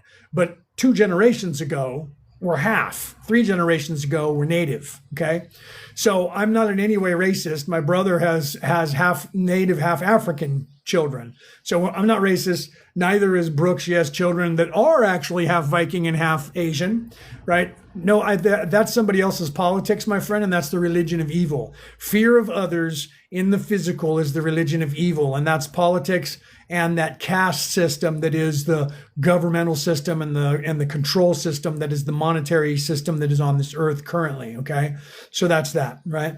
So do the Irish, yes, because I'm actually 43% Irish. So history's backwards. Yes, it is. It's actually backwards. Up is down, down is up, left is right, right is left. Okay, you guys have to realize that they're not giving us the true history, because they're giving us only the history of they're in charge and we're not, and they rule over us and we're their subjects, and they own this place and they own us, because they believe that. Okay, so you have to realize that. You have to look within yourself. The way out of this place is to look within yourself and balance yourself. Discover the Christ oil. Discover how that works within you, because it's in every religion. You can read my book if you want. The Reality About Reality, Returning to the Old Ways by me, Leonard O'Neill, okay? You can find that anywhere online, and it'll ship to you wherever you are in the world. It's on sale everywhere in the world, okay? You can get it on Kindle or ebook. I also have a podcast called Orion Rising, Orion Rising. That's free for you to listen to. It's listened to in over 70 countries. And the emblem is the Giza Plateau, the pyramids at night with the galaxy of Orion above it in the sky. There's over 500 episodes of me teaching you about true spirituality and interpreting that for everybody to see on the earth, showing you about this Christ oil, showing you what's going on. If you would like Leo to sign it personally, get in contact with us and we will mail it to you anywhere in the world, not just Australia. Right. Personally signed by this genius right here, my love. Okay, so you guys have to realize that Leo Thunder, great name, right? Leo Thunder. Thor was thunder. Leo means lion, right? So Orion, if you guys are interested in that, right? Because some of you look at Orion and you say, I am drawn to Orion. Why is it that the pyramids are mirroring Orion? Why are there so many pyramids on the earth that seem to have that same complex of three in the exact order? And then people go, oh, it has nothing to do with Orion at all. Actually, it does. It has a lot to do with Orion. And there's a reason that the people who were here in the ancient past built these artifacts around the world and mirrored them to look like Orion's belt. Because Orion, if you look that up, Orion means the Christ. Orion means he who is Christed, and the Christ will come. And that doesn't mean just the Jesus character, because the Christ came over and over and over. And I showed you how some of the religions were showing you the Christ, and the Christ wasn't named Jesus.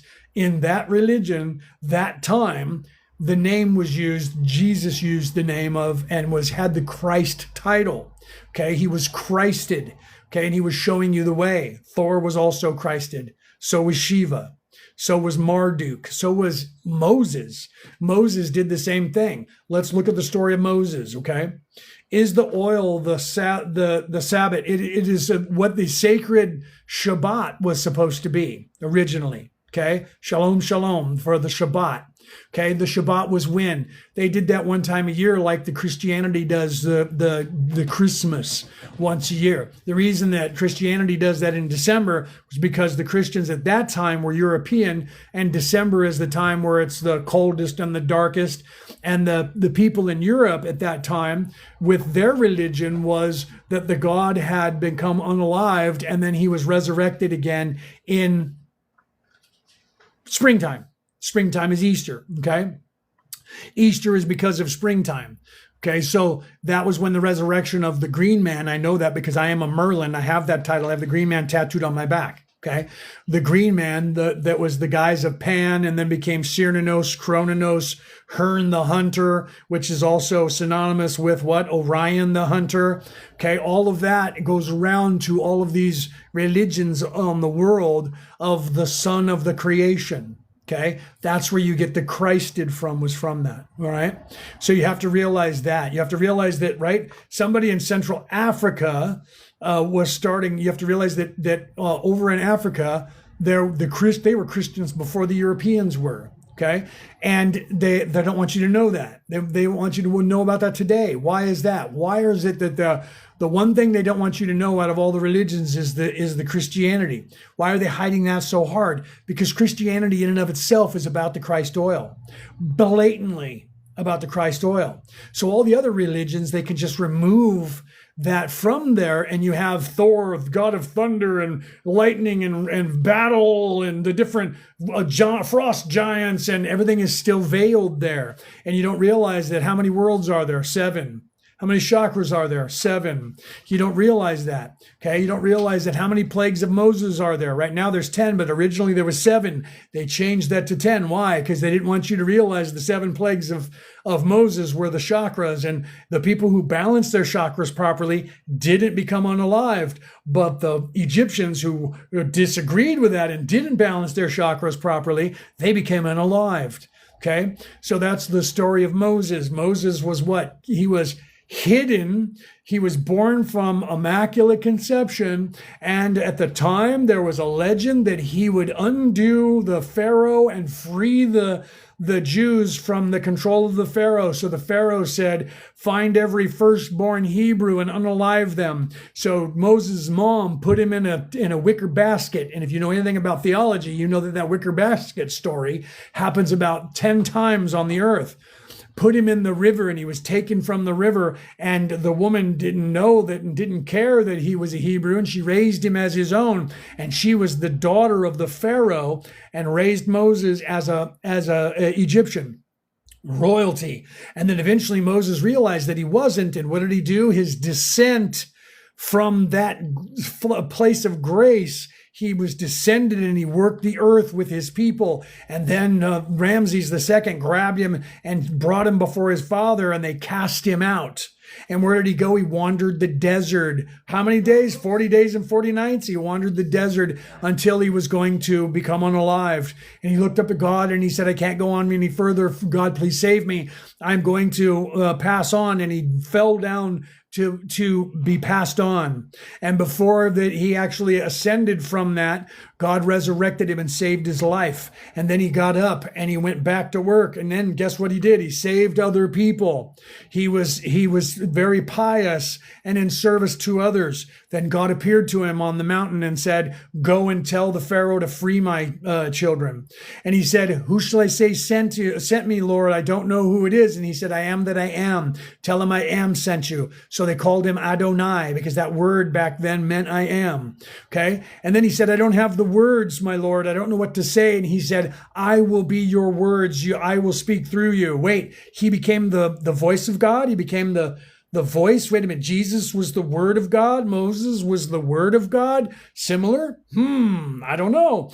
Then he went and said, let my people go. And if you don't let my people go, then God will prove to you that he is the one true God. And guess who was the God that they were going up against? Serpent God. That's correct. The God of the Egyptians at the time was a serpent God. So then guess what happens? He fights off the serpent in the garden. Weird, right? Goes through past the temptation. Where's the temptation in that story? Moses went up on the mountain and was getting the 10 commandments, and all of the people had temptation. And he came out and he threw them down at him and he cursed them and he said, no, stop it, children. That was overcoming the temptation. Okay. He had the same thing happen. It's the same story told a different way. Then he led people into the promised land and became the light of the world. But then God said, you don't get to go into that city because you're supposed to come up here. So then he went out into the desert and God took him up to heaven. So the same story being told slightly different in an earlier time. Sorry, my wife's saying. Going off topic. Back to the calendar. Okay. Mikhail's asking, if he has a wet dream, does that class as being bad with the oils? On that time, I mean, I guess that you're expending that stuff. Why are you planning on having a wet dream at that time? That's getting really technical. Yeah, right. If you think someone's going to have a wet dream on that time, have them ejaculate beforehand about 4 or 5 days, and you won't have a wet dream on that night, because it usually takes people more than 4 or 5 days to build up enough frustration, you or him, build up enough frustration to have a wet dream. Yeah. Right? So avoid that by doing something, preparing for it, right? Yeah. So even my cousin's laughing. Vegas is laughing. She's like, oh my God, right? Well, it's true though. Okay, so no, you're not wrong. That's actually a very valid question that no one's asked me before. So I don't want to think I was making fun of that. Handle your business before if you know that your 3 days is coming up and you got a week before your 3 days, handle that business. Take care of business. And then you won't be having any kind of dreams like that in that short amount of time. And if that's what's happening, get it down to the wire then. Go down to 4 or 5 days ahead of time and handle that business. Right. That's a bad time to just coming in here, Sharon. Sharon comes in and I'm talking about handling the business. So I apologize for that. So is there a certain times? Yes. The Christ oil, Sharon, let me give you when your zodiac sign, when your sun sign, every single month, the moon is moving through every single zodiac sign for the entire 28 days of its cycle. Okay. So, like I'm a Virgo, mine just ended the other day. Scorpio starts tomorrow because it went past Libra and went to Scorpio, okay? So it goes through the sun signs, the same progression, January through December, Every month, the moon, whether it's a full moon or a new moon or whatever, and anywhere in there, will go through your sun sign. It'll go into your sun sign at a specific time that you can track. It's on calendars, right? My wife, we have one, and she took a picture of it and she was holding it up for you guys, but you can go online and Google it too. So if you want a calendar so that you can look at it on a calendar on a wall, you can buy those. We got that off of Amazon, and it's a moon phase calendar. Here, yeah, she's going to pull the calendar up. The mood phase calendar. So this month, hang on, sorry. We're going to show you that. You can also, while she's doing that, you can also Google it. Okay. So this is February. So as you can see, you've got all your sun signs up here. So you go off your sun sign. So for example, today for us here. We're in Australia, by the way. Sunday the 8th. Okay. So on Sunday the 8th here in the Southern Hemisphere, Scorpio is going into the moon's going through the Scorpio. Going into Scorpio today. And then on Tuesday, it's going to go into Sagittarius. Do you see? Then on Friday, it's going to go into Capricorn, etc., etc., etc. Okay. So it does that once a month. It goes into your sun sign. Okay. So you want to track that, because at that time that it goes into your sun sign, 3 days prior to that, there's two oils that are secreted from your brain that go down your nervous system to the base of your spine, and they mix together. That's the oil and honey. One is an oil and one's a honey substance. Those two mix together, and then they go back up your spine, and they get charged with the Kundalini and Kunda buffer fire, and they go up your spine and through the claustrum, where we get Santa Claus from, the claustrum, the claws, through the chimney in your brain stem, and they go to your hippocampus, which is right at the base of your bottom of inside your brain at the bottom, and it sits there Christed. It sits there, and it's anointed of John, by the way, Christed of John, and it sits inert, like it's unalived, for 2.5 days, 3 days. That's the unalived and resurrection of the Christ. Sits, and it happens within you, 60 hours. So you can track it by the calendar, or you can go online and find a calendar online. Just put moon phase through your zodiac, or moon sign in zodiac calendar, and then there's websites you can see, or you can buy one, or they're there. Okay, so you can look that up. The moon calendar, it has all the cycles, tells you when it goes in and out of all of the signs. Whatever your zodiac sign is, when it goes into that oil has already gone down your spine and back up, and it's sitting in here. Okay. And it's sitting inert right here. And if you eat of the tree of life by having sex or ejaculating or drinking alcohol or eating crap food, that's called eating of the tree of life. That's when you're on Santa Claus's naughty list, not the nice list. Okay.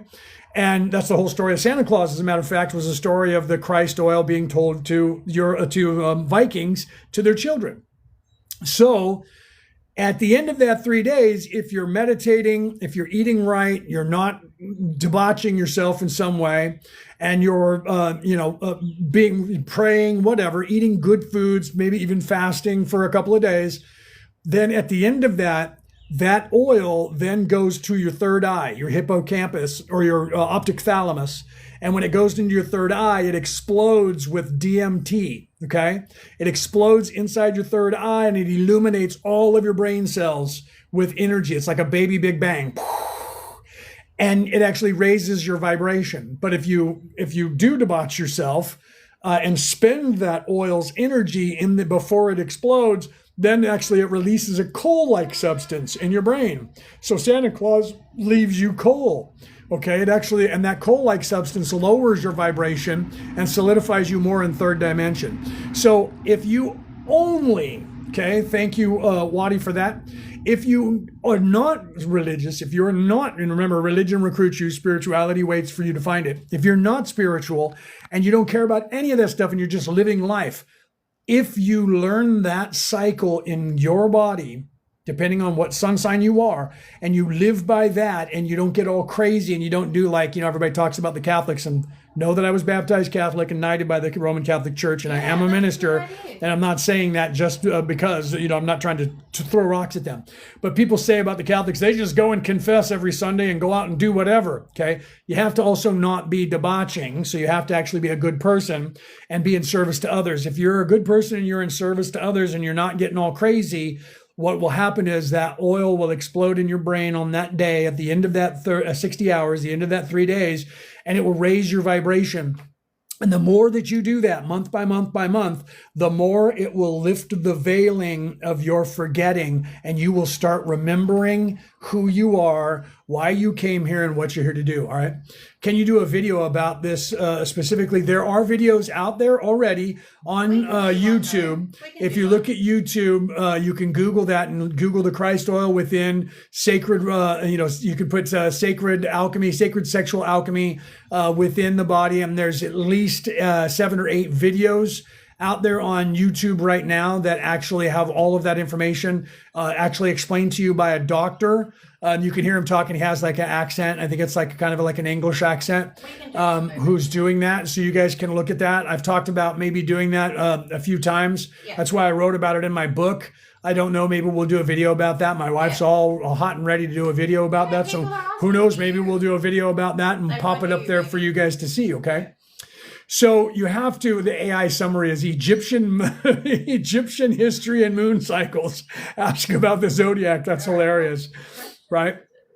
So since women don't really had emission, what's that? Since women don't rely, so women, you have to realize that they're pushing you guys down, and they've been doing that. That's part of their way to control the societal structure, is to take away the sacred feminine so that we can't balance.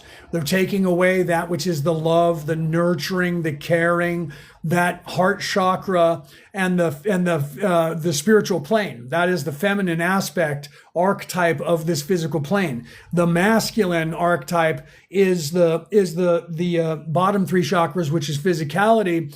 Even though we also embody, if we're balanced, we embody the wisdom and stuff like that. Women do too. So the churches all decided that women needed to be out of the way, because that's the only way that they could keep people in a lower vibration and keep people more warlike. So they do that. They're controlling the feminine and keeping the feminine away from the world, so that people can't figure it out, right? Sharon said a good point, but I can't pin it because thank you for that. The algorithm. So that's why they're making sex, etc., more prevalent even to young children, to keep us 3D. Yes, absolutely. You're absolutely right. She just read, I'm sorry about that. She just read I missed that. She couldn't pin it. So that's exactly why, right? I was asking if the Christ oil works the same for women. Yes, it does. It does work. It doesn't matter whether you're a man or woman, you have the same Christ oil, and that Christ oil works for you exactly the same way. It has nothing to do with sexuality. It has nothing to do with a man or a woman. You still have the same cycle. The cycle of oil is human. You know what I mean? So it works on the physical body, no matter what you identify as or what you are. It's just a fact of existence. If the only thing that it'll determine what that Christ oil does for you is whether you're in service to self or in service to others. And Santa Claus was the story where they told you about that, right? If you're on Santa's naughty list, you get coal. So it literally turns into a black coal-like substance if you squander the oil. And if you don't, then that oil explodes with DMT, and it's a little pop, right? Reese, welcome, my brother. Welcome. I'm glad that you came in, right? I know, right? I'm off Cowboy Up. Are you? Way to go, brother. Have fun. I sent some videos, right? If you're out doing Cowboy Up, film a couple of them and send them to us. I love watching when you do that stuff, because I want to do that, right? So if you're doing that, brother, do that, right? So yeah, there's other books. Like I said, I wish I had read the book God, Man, the Bible Made Flesh before I wrote my book. I actually had it, but it was sitting on my bookshelf and I didn't read it. Otherwise, I would have referenced it in my book. I did talk about the Christ oil almost word for word what they said. Literally, if you read their book, you'll go, wow, this is exactly what he said in his book. Maybe he paraphrased. No, I didn't. Had I done that, I would have actually gave them credit, but I didn't. I wish I would have known about it. But I did know about it, and I wrote it. And you'll see that if you read my book, that you'll hear other people talking about it, because you can only talk about the Christ oil one way, because it is that way. That was what Jesus was teaching. That is what Marduk was teaching. That is what all of these religions were actually teaching you, was the way. Taoism still teaches you the way. Okay, so Taoism, let's talk about that. Lao Tzu in 634 thereabouts, BCE, before Common Era, somewhere in the 600, 630, at the same time that the Buddha was also teaching the same thing in China at the same time, Lao Tzu says, when people are talking about what's the way, and he said, he who can create his own illusion and live in that illusion will find the way to heaven. Okay? Think about that. So 2,650 years ago, there was a Chinese man who knew this place was an illusion and was teaching you that your focus determines your reality. Think about that. Okay? So hundreds of years before Jesus was born, there was a guy teaching what Jesus was teaching. Look at the Buddha. You'll find the same sort of concepts being taught. Okay? So you look at this stuff and look at the Hindu religion. Look at Shiva and Ganesh. Listen to what they're talking about. You're going to find the same thing. He who looks for things in the physical will not find it. I'm muting. Okay? Oh, he's annoying me. So, yeah, that's fine. So he who looks for it, and I hated that they always said he, everything back in the past, right? He meaning man, meaning the humanity. I hate that. They, right? The person, whether it's a man or a woman, okay? Whoever is how they should have said it. Whoever looks for things in the physical will never find their way to heaven, okay? Because it's not in the physical place. So people have been looking for the land of milk and honey forever. The land of milk and honey is in your head, in your body, and it goes up and down your spine once a month. Okay. What is it? Looking for the fountain of youth. The fountain of youth is in your head. That DMT, by the way, will keep you from aging and start reversing your aging. It's just like taking Ormus, if you know what Ormus is. It's the same building blocks of the universe because that's within you. Okay. So that's within you. So it's the same building blocks. So it actually will reverse your aging. And as long as you're not debauching yourself, if you're eating 500 pounds of sugar and smoking 150 packs of cigarettes a day, you're going to age faster because you're spending your body and you're damaging your body. Okay. Yeah, I've been tracking that for the last 3 months. There you go, brother. Good for you that you're doing that. Crawford, good for you. Okay. So, this is one more shizzo that I expected. Nice. What is that, bro? You're going to have to be trolled right on out of here, right? If you're going to be trolled. So, and how do I do this? You track it by looking at the calendar either online or buying one that has the moon cycles in it, and it tells you when the moon moves in and out of your sun sign, your zodiac sign. When the moon moves in and out of your zodiac sign, it moves in your zodiac sign and then stays in it as it's moving through it for 3 days, 60 hours. That's the 3 days of the unalived and resurrection of the Christ, of Jesus. He was 33 years of age. You have 33 vertebrae in your spine, unless you've had a couple fused together. You have 33 vertebrae in your spine. The Christ oil goes down your spine to the bottom 5 vertebrae that are fused. Okay, and they called that the breadbasket. They called that Bethlehem back in the old days. Goes down there, mixes together, comes back up, goes across Bifrost the Rainbow Bridge as it goes across your chakras. Goes across Bifrost the Rainbow Bridge like Thor does as he's going back to Valhalla, back to heaven, because the heavens are the heaved up place that's in here in your brain. Okay, that's the heavens. This is the high heavens is in your brain. That they knew that in the old ancient times. Okay, they taught that. Okay, so literally that's when you take care of that Christ oil. Okay, you know the year is supposed to be 13 months. Yes, because there used to be 13, because the moon has 13 cycles and it's 28 days long. The lunar calendar, the reason that we were being on the lunar calendar was because it made it easier to track your sun sign, and when the moon went in and out of your body, it would happen at exactly the same time every single month. That's the 10% tithing. But to distract us away from that, they had to change the calendar. So they changed the calendar to this Greco-Roman calendar where they moved a bunch of days around to confuse everybody and make it harder for you to track. And then you forgot about it because they took that information away from you. You're absolutely right. There used to be 13 months on the calendar, and they used to be 28 days long. And every end of the month, the 28th day was on a Sunday every month, and the first day of every month was on a Monday. And you always knew exactly what 3 days the moon was going to move into and out of your sun sign, so you could plan for it for your entire life, and you knew what day that was going to be. And now you have to look on a calendar because there are 13 moon cycles to the 12 months, and it happens different every month. My Christ oil every single month moves up a day or two, depending on whether there was 31, 28, or 29, or 30 days in the month that I just went through. Okay. So no telling the accuracy of the zodiac is true. Now, we still know the zodiac is based on the heavens, my friend. The zodiac signs and where they moved are based on our rotation around our rotation every day and our rotation around the sun. That hasn't changed in more than 10,000 years. The calendar has changed slightly because they took a bunch of days and added them to here and there and willy-nilly, and eventually there was only a few days left in a month, so they took those and spread them around, just eradicated that month and made it disappear. That's your Greco-Roman calendar that you're on now, which is a solar calendar, not a lunar calendar. And they do that, Penny, welcome. They do that so it's not easy for you to track. So that way it's really hard. You don't know when it's going to be. Thank you for that. Woo-hoo! Yeah, baby. Thank you for that, Lottie. So you literally have to realize that's part of their deception so that you will not be able to track this stuff within your body. And then they just took everything out of the different Bibles that they could control. They took the information about it, just took it out and said, that's no longer part of that. And anybody who has that, we need to hunt them down and unalive them. And we know that because we found 68 books in the Dead Sea area, right? And then guess what? They found out in history, how did they get here? So they looked it up. They found out that those were put there by the Essenes, who went missing right after the year 2030. Then 2029 or 20, not 2030, the 329, 330.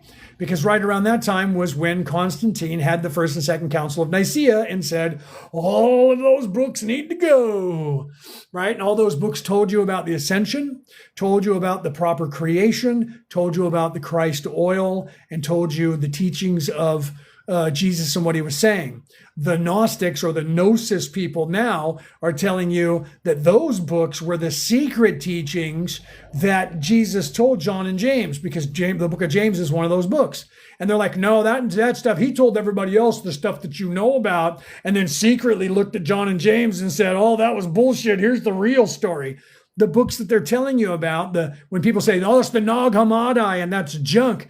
The Nag Hammadi or the what else did they call them? When they call them the Dead Sea Scrolls, they call them the Hermetica, right? The Hermetica is the Corpus Hermeticum. That is a writing by Hermes Trismegistus, right?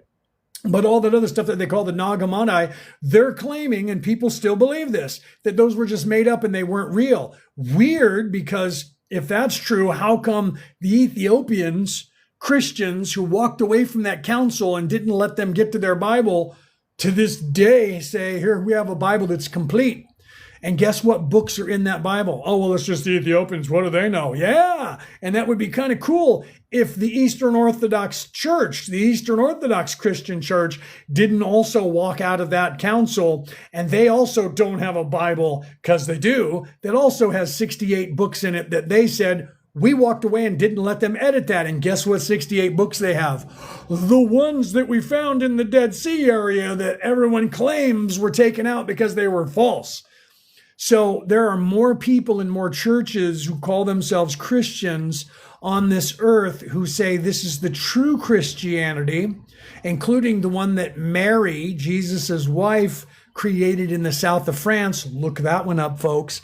Mary, who created a church in the south of France, and her children, married to Jesus, children, carried on that church. And eventually, after Constantine did his work, that church, about 1100s, came out and said, that church in Rome is corrupted and not teaching what Jesus was teaching, and we're teaching what Jesus was teaching, and this is the proper way.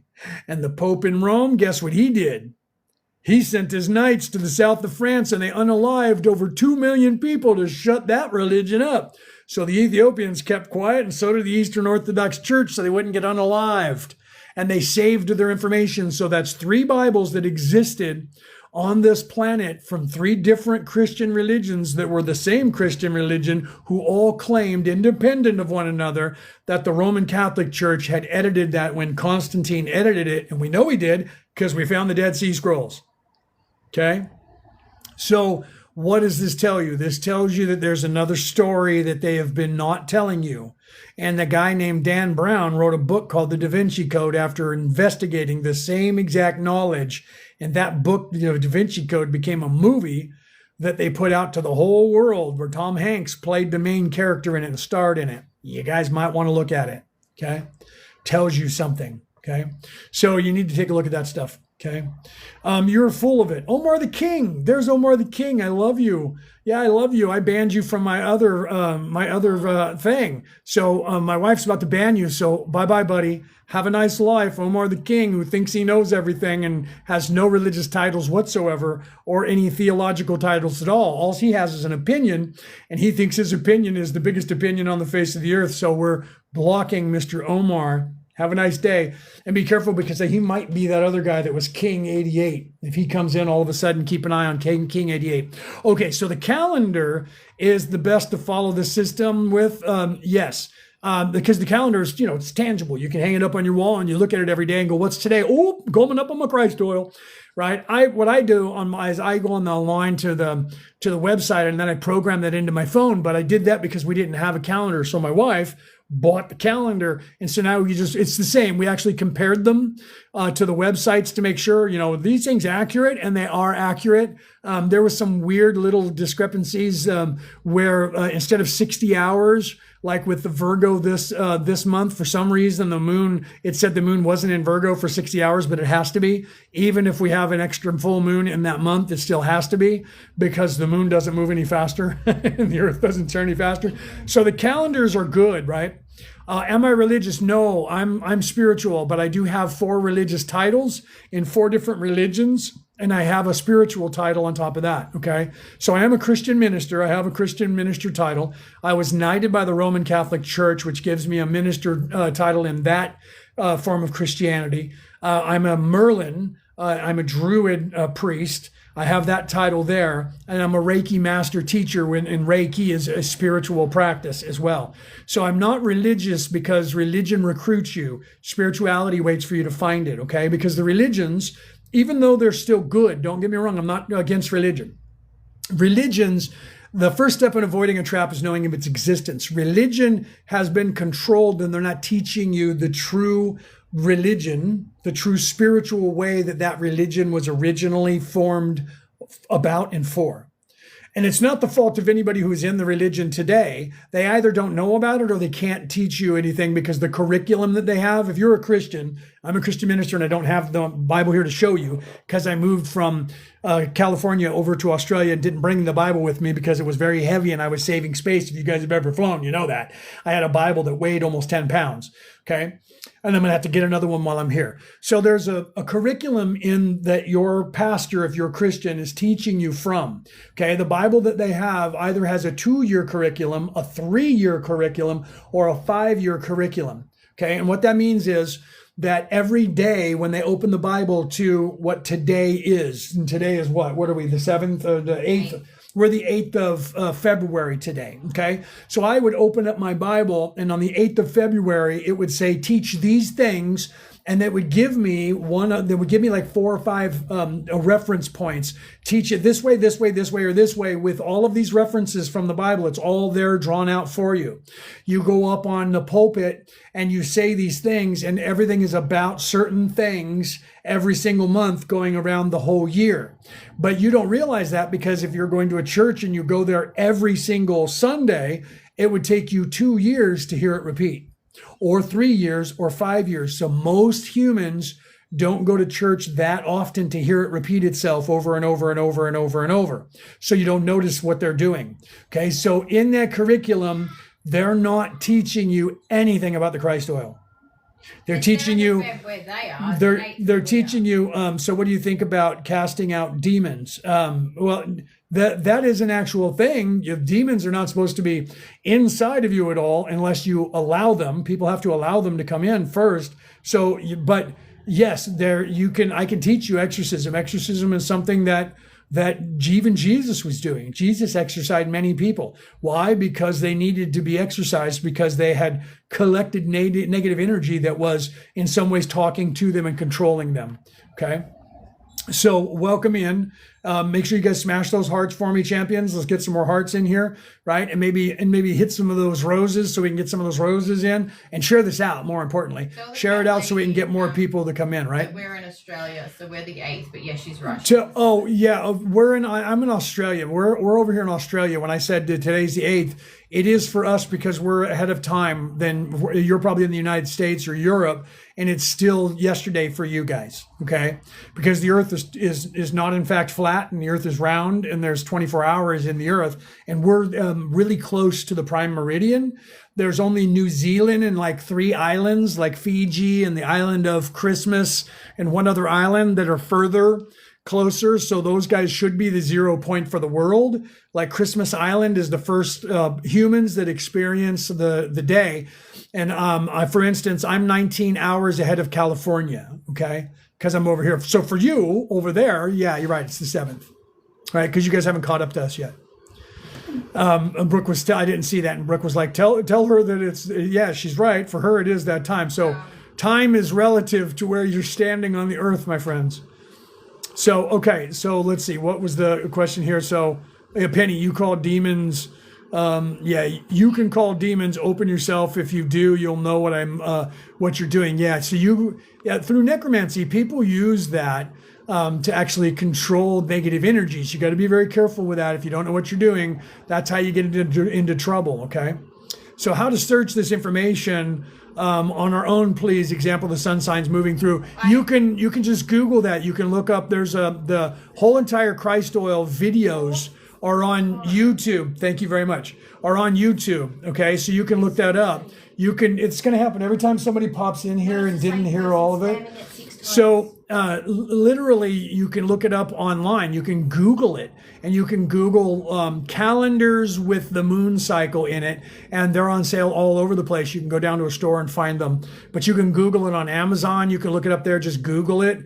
But if you want to research it and actually watch somebody on a video talking about it, you can go to YouTube and you can look it up there, my friend, and you'll find it. Thank you very much, Red Rock, for that. I didn't say thank you earlier when you did that for me. I said thank you, but didn't mention your name, right? Green-eyed, pooping. Thank you for that one, right? So yeah, you guys can look all this stuff up online, and I would endeavor that you do. You can also look it up in my book. I wrote about it in my book, The Reality About Reality, Returning to the Old Ways. You could look it up in the book called God Man, the Bible Made Flesh, which came out in like 1948. People were talking about it back then. You can look it up if you actually know what you're looking for. You can look for it in all the religions. Let me give you a little hack for religion. I did this yesterday, and if you guys are here now, thank you for that. My wife is popping me with some roses there. Thank you, baby, for doing that. So let's give you some hack on these religions and show you on different places how these religions show you about balancing your chakras and working with the Christ oil. Okay, so if you look at, let's start with the Egyptian Book of the Dead. In the Egyptian Book of the Dead, there is a spell that you need to have either with you in your sarcophagus, or you need to know this knowledge. And what is that knowledge? That knowledge is the way that you get to heaven. And how do you learn that? And what is that knowledge? The knowledge is you have to have the secret name of the gatekeeper when you're on the boat and the boat is sailing up the river, going across Bifrost, the Rainbow Bridge, by the way, going up the river to try and get you to heaven. And you need to know the secret name of the God who rules, the gatekeeper who rules that gate. And if you know that person's secret name and the riddle of that gate, which is how to balance that chakra, by the way, if you read the Egyptian Book of the Dead and open up your computer to the chakras and what the chakras mean, red ray root chakra all the way up to the crown chakra, and what you need to do to balance that archetype, what the archetype is of the red ray root chakra and all the others, and what you do to balance that chakra, and then you read the Egyptian Book of the Dead, guess what? There's 7 gates that you need to know the name of the chakra, and you need to know how to balance that chakra. And if you know all of those, or you have that paper to give to each one of those, then you can get into heaven. That's how to balance your chakras and get into heaven. Okay. So now let's go to the Christian Bible in that place called Revelations that we were talking about, which doesn't mean the end of the world. It actually means illumination. Hold on. I'm going to take a drink of my coffee. It means illumination. Let's go to the letters to the churches. Let's go to the letters to the churches. you open up that Bible to the letters to the churches in Revelations, and it looks like that John or Peter, depending on which reality you remember, whether Peter was in Patmos or John was, wrote letters to the churches. Why would that religion hold on to letters that he yelled at churches about? You guys aren't doing what you're supposed to do. You need to do this. Why would they hold on to those specific letters for 2,000 years? Open up your Bible and look at the letters to the churches. Open up those chakras again and what they mean and what the archetypes mean and how to balance your chakras 1 through 7. You'll find there's 7 letters to 7 churches. If you read what the name of the church is, if you try to look it up, they'll tell you a place where that church might have been in history. That's the secret. That's the ploy, so that when the Romans, or when the people, I think he was on Patmos, when the people that were his prison keepers saw that letter, they went, it's just some letter to his followers about how they're not doing anything. Send it on. Okay? So the name of the church is, if you look up the etymology of the name of that church, what it meant in the words they were using in Aramaic at the time, you'll find that the first church is the red ray root chakra. And what you do and what he tells them is you're not living your life right. You're living this way. You're not going to go to heaven. That's what happens when you unbalance that red ray root chakra, and how to unbalance it by eating of the tree of life. If you do these things, you get to go to heaven. And they have a highlight there to let you know that the words that you're reading mean something different. And the highlight says, let him who has the ears to hear, let him who has the eyes to see, let him who has the knowledge to know, the wisdom to know. Highlight, highlight, highlight, highlight, saying this information that I'm telling you here is a secret. There is something within this. It's esoteric. It's not just the physical words that you're reading on the page. That's why they kept it for 2,000 years, because it's veiled and it's hiding how to balance your chakras and go to heaven. In Revelations, in the Bible, in the letters to the churches. You want more proof? Let's go back to Moses. When Moses went back and was talking to the Pharaoh, and he said, you have to do these things and let my people go. And he said, otherwise, the God of Israel is going to bring the plagues upon you. Originally, there were 7 plagues of Moses from God, not 10. They added 3 later. There was 7 chakras, rainbow bridge, 7 chakras. Look at the very first chakra and look at the red ray root chakra and the archetype. And if you don't balance it, what is it that he had to do in the first plague and he didn't do it?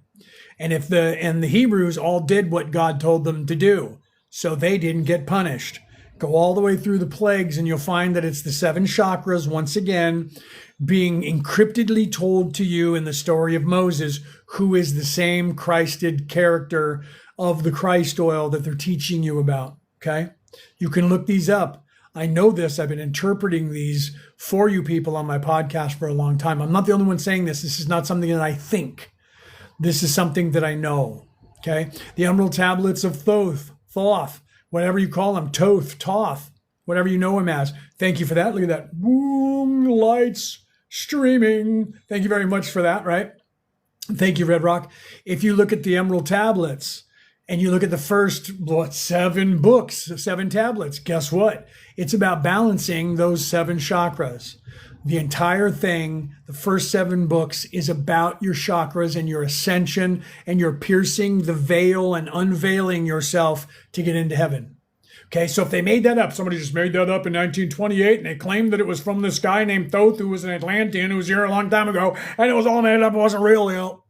Whoever did that was a freaking genius, because all of the information that is in there is the most accurate information that we have that is identical to all the other ones. So either some mad genius named Nebuchadnezzar or somebody throughout all of time has came up with the greatest fake thing to control the entire population with that actually works, weirdly, or it's actual.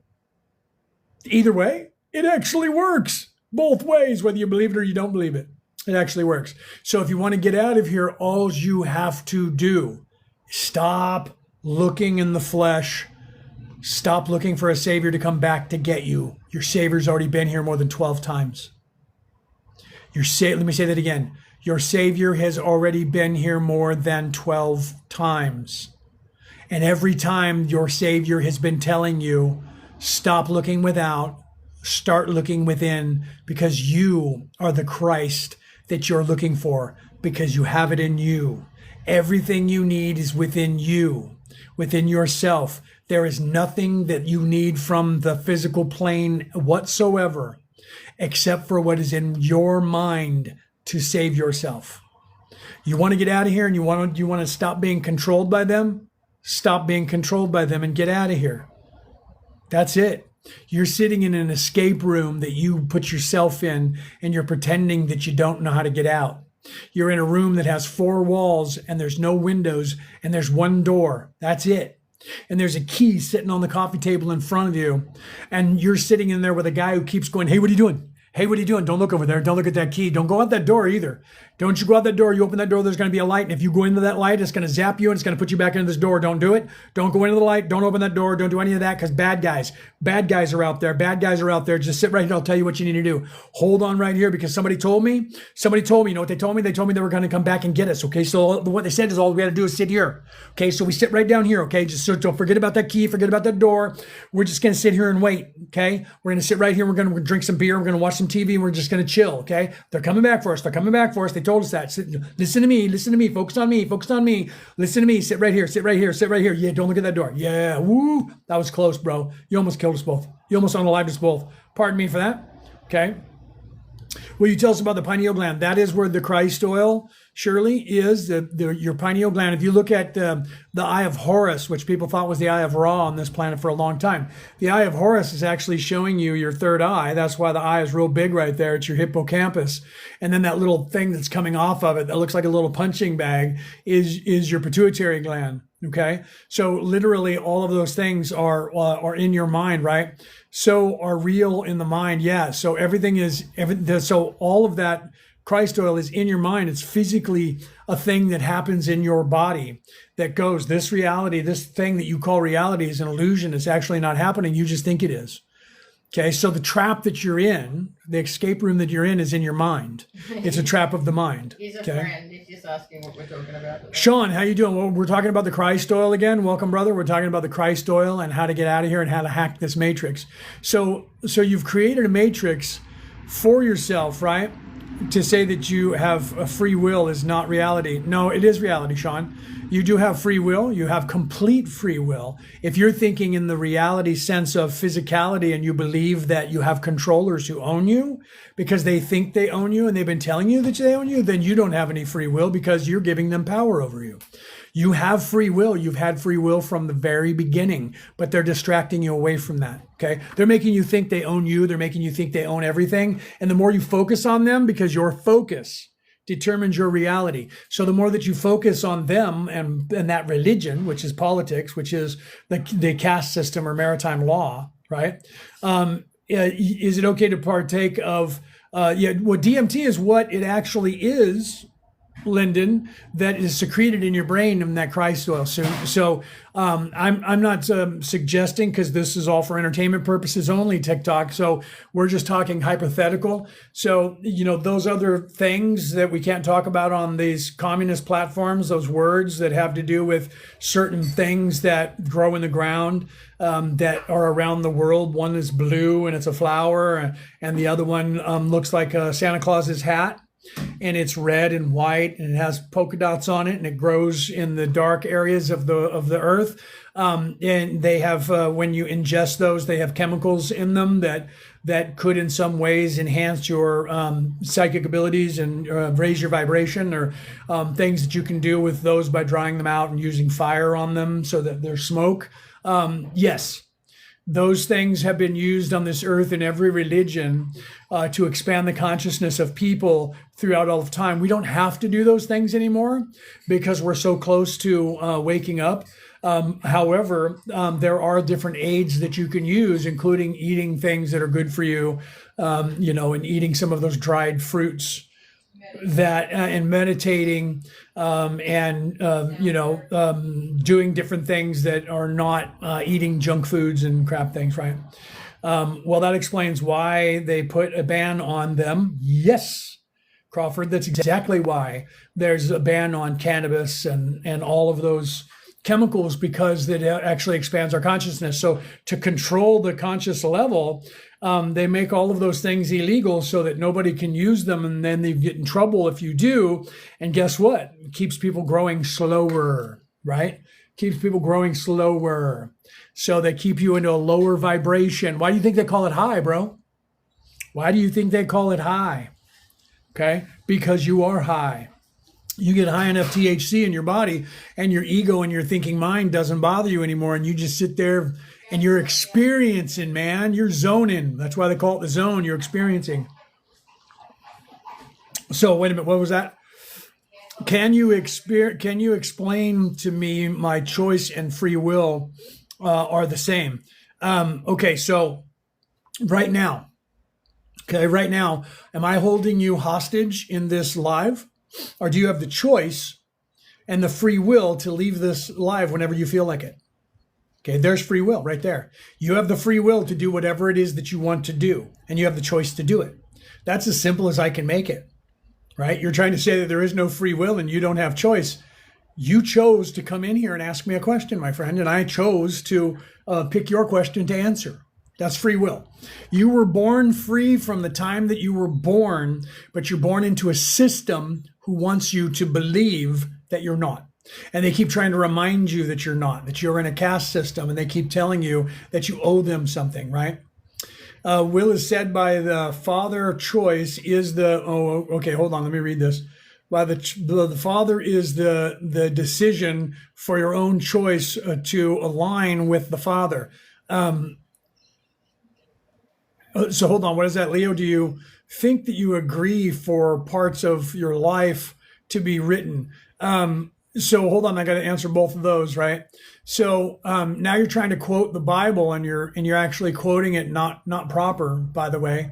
And it's also a part that's been edited. You have to realize that, like, let him who hath understanding reckon the number of the beast. The next words have been edited so that you don't understand the rest of the thing. They tell you, for it is a human number. For it is a human number. And this number is 636. That's a wrongful translation. The actual translation in its original form was, let him who hath understanding reckon the number of the beast, for it is the number of man. And its number is 666. Our Father who art in heaven, hallowed be thy name, my friend. You're quoting that wrong. Our Father who art in heaven, hallowed be thy name. Thy kingdom come, thy will be done on earth as it is in heaven. That's a prayer that's actually wrong. It's actually said backwards. Okay, I'm a minister, my friend, of 4 different religions, and I am a theologian. I've spent my entire life since I was 8 years old studying religion and philosophy and spirituality. Okay, so you're quoting that wrong. Maybe you're talking to your phone and your phone just typed it that way. Okay, so here, look in Matthew, okay? Look in Matthew, and you'll find a verse in Matthew where Jesus is talking to Matthew, and it's not, I always get it wrong, it's Matthew, I don't remember what it is, Matthew 8 or something like that. Look at Matthew and start reading Matthew, and you'll hear that in there Jesus says to him, my friend, he says, and God says to you that what you sow on earth, I shall too sow in heaven. What you reap on earth, I shall too reap in heaven. Okay, that means as below, so above. That means you have free will. What you do on earth, whatever that is, I will make so in heaven. Not do as I say, not a caste system where God is in charge and you're beneath God and you have to obey God and you have to worship God, because Jesus was teaching you that you don't have to worship anyone, that you don't have to obey anyone, that God knows who you are and God loves you unconditionally. And Jesus was teaching you that the God of Israel and that Bible and that thing was not the true God of the universe, and that was taken out of there too. So you're actually quoting an edited version. You're probably quoting from the New International Version, NIV. If you're quoting the NIV version, that's been edited. You can look that up and compare it. There are people that have done that, and they're showing that on the internet, that the New American Version or the New International Version, even going back to the King James Version, KJV, that was from the 1500s, and that was even edited from the older version. So depending on the version that you're saying, my friend, you're going to get a different text. that's been edited. Even though in the Bible it says that you can't add or subtract anything from this Bible, you can't edit this Bible or you will be in trouble with God. And then Constantine took 68 books out of it. Okay, so look into that yourself, bro. You need to really pay attention.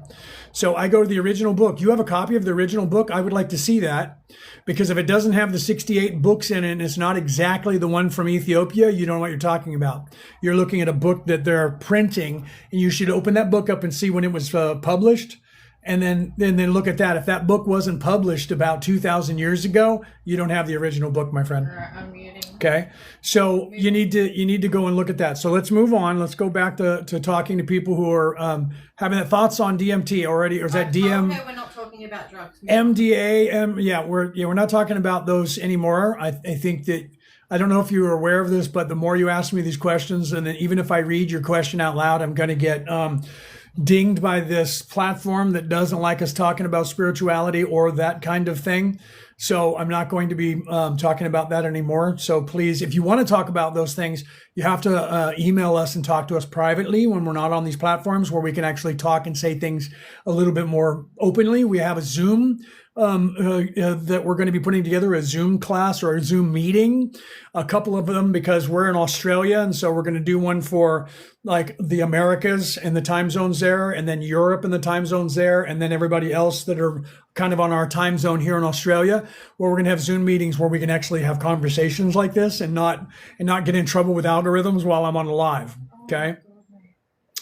So to pay you to have your conversation, no, Sean, that's going to be a free Zoom meeting that people can come on to do that. You need to get out of your third dimensional thinking, my friend, and you need to move into a different mindset. You're in a mindset of danger, and you're in a mindset of fear, and everything that you're doing is suspect, and you're misquoting things to somebody who has spent his entire life actually researching that. So I actually have pieces of paper that say I know what I'm talking about. So in your world where you have to have pieces of paper to say that you know what you're talking about, I have those pieces of paper, and I can tell that you don't. I'm not trying to be offensive to you, but when you misquote something like that, then that's annoying, right? So I apologize, right, for that, because I don't want to have to push you out of the thing, but you're like saying things that you're just coming from a place of fear, my friend. Did you end up booting him? Yeah. I didn't boot him, I muted him. So he's okay. So you're in there. He's just distracting us from everything. Yeah. So I apologize to everybody that is asking actual questions, right? What's the true Lord's Prayer? The true Lord's Prayer, you can look it up, was close, but he was saying, when he said it, I started saying it, right? Our Father who art in heaven, hallowed be thy name. Okay, so that part is right, but he was saying, how would be thy name, or something like that. That's wrong. It's hallowed be thy name. And the modern one, it is, your will be done on heaven, your will from heaven to earth. And it's backwards. And that's what Jesus was trying to teach. But they don't tell you the prayer that way. They don't tell you the prayer that you're supposed to. There's actually a video out, and I don't know the Aramaic, or I would actually give it to you. There's a video, I'll have to find it. If you look at my page, Leonard O'Neill, and it might be on Merlin and Maeve, where we repost them, there's one where the guy actually reads the Aramaic of what Jesus was actually saying, and it's nothing that's printed in the modern Bible that you have. And he translates the words from Aramaic into modern English today and tells you what it was that he was saying. And even that prayer of Our Father has been changed to be backwards to the caste system of what your will in heaven is what our will in heaven on earth is. And that's why I brought up to him, if you read the book of Matthew, you'll see that Jesus was telling him the opposite, that God didn't say, my will in heaven will be your will on earth. God was saying to him, your will on earth will be the will of heaven. So we are supposed to create the new heaven and earth, because we create the new earth, and then God makes the heaven what we created the earth. So even the rabbis from the Hebrews, because I had a conversation about that where we were debating this, and the rabbi was taking the devil's advocate. He was playing God and talking as God. And we were asking questions. God, why are we here? God, what are we supposed to be doing? And the final thing that he said was, here's what's happening here. I have given you a house, and you're supposed to make a home out of it so that I may move in it. Okay, so that's not do as I say. That's not as above, so below. That's as below, so above, as within, so without, not as above, so below, or as without, so within. Okay, so they've taken that context and flipped it over so that there's a caste system where there's one person in charge and everybody else is below them, and there's these stations, right? Archangel, angel, Nephilim, stations, humans, way, way, way, way down here. Humans, way down, fell, way down. You're nobody, you're nothing, you're way down. That's what they're teaching you. Okay, that's just not true. And when you get to these things, like these ancient texts, like the story of Adapa, which is the most ancient scroll in the history of the world, that all these other religions, when you read the different stories of Noah and Adam and Eve and all of that, came from that story, which is a Mesopotamian scroll that's not even owned by the Mesopotamians. They say it's from a culture that came before them. And in that story, they tell you the story. That's where you get that story of the archons. And people are saying the archons are bad and evil. They're not. Archon created the Ajiji, and the Ajiji created the Anuna, where you get that word Anunnaki from, okay? The Anuna are you, me, and everyone else, my friend. The Archons are archangels. They created the Ajiji, that's the angels. The Ajiji got jealous because they didn't want to work here anymore. We need to create somebody new. So the Archons created a new angel, Anunnaki. Ki is energy, like the Japanese word ki or the Chinese word chi means life force energy. Anuna meant new ones. They created new life force energy like God and sent them down to earth to take care of the earth.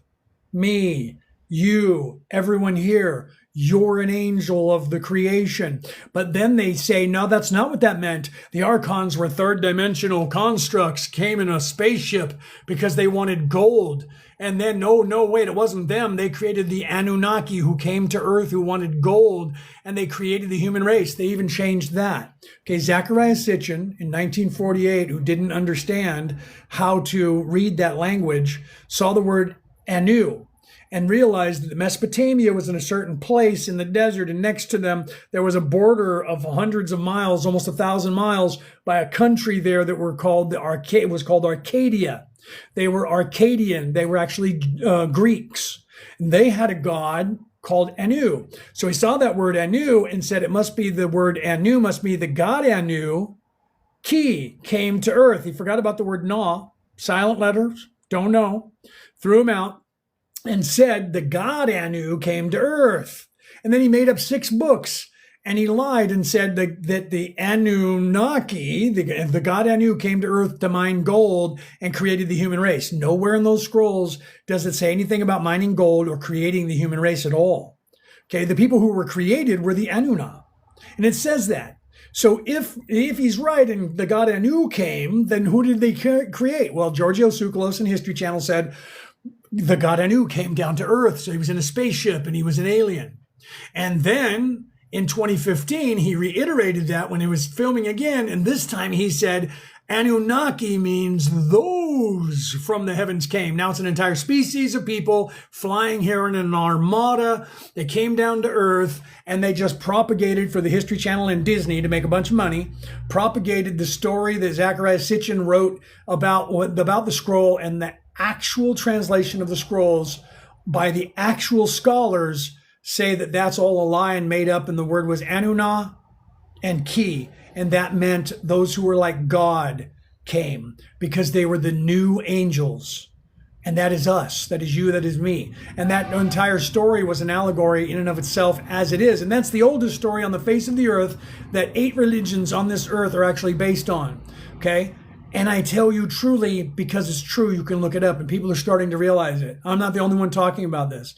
There's a man by the name of Matthew LaCroix. You can look him up, and he's actually discovered the most oldest city in the history of the world that belongs to those people that might have been Atlanteans, that Atlantis was an entire global society, not just a city, not just one city. Thank you, Sharon, for that. Love that. Freaking whole universe right there, right? Love that. So he's discovered the most ancient city, and he's uncovering information that is spiritual information. He just wrote a book, and he just dropped the book, and there's documentary coming out, and he's been on podcasts in the last month, and he's talking about, guess what? There's this information that was dumped onto this earth over and over and over again in every society. And I've discovered what it means and what it is. And guess what it is? It's the Christ oil and how to get out of here, how to balance your chakras and how to get out of here. I'm not the only one talking about this. I'm not the only one who's seeing this. There's people out there in the world, many, many millions of people that are seeing this and realizing this because they stopped looking where those people told them to look. And that was, look for the scroll, look for the scroll, look for the scroll, look for the scroll. And they stopped doing that. And they started looking at them. What are these people telling us? Instead of where's the scroll, where's the scroll, where's the scroll, and who copied what scroll? What is the scroll saying that everybody wrote? And I've been saying that my entire life, okay? And I wrote a book about it, okay? I wrote a book about it, all right? And that is called The Reality About Reality, Returning to the Old Ways, okay? You guys can look that up by me, Leonard O'Neill. I'm not the only one to talk about it, or the Christ oil. There's another book that came out in the 1940s, and it's called God, Man, the Bible Made Flesh. And if you've ever taken a theological or been to a theological college, you know what I'm talking about because they're teaching it today, at least in the Americas. They're teaching that book in there as something that needs to be paid attention to. And if you look at the Emerald Tablets of Thoth, guess what? They're telling you the same thing. If you look at the Corpus Hermeticum, which is the book that was written by Hermes Trismegistus, he was also talking about it. And if you look at the Bible itself, I just gave you that, just Revelations alone in the Christian Bible, it's talking about it. If you look at the Hebrew Bible, the Bible of Moses, the book of Moses is telling you about it. The Exodus is about the balancing of your chakra to get out of here, okay? It's in every religion.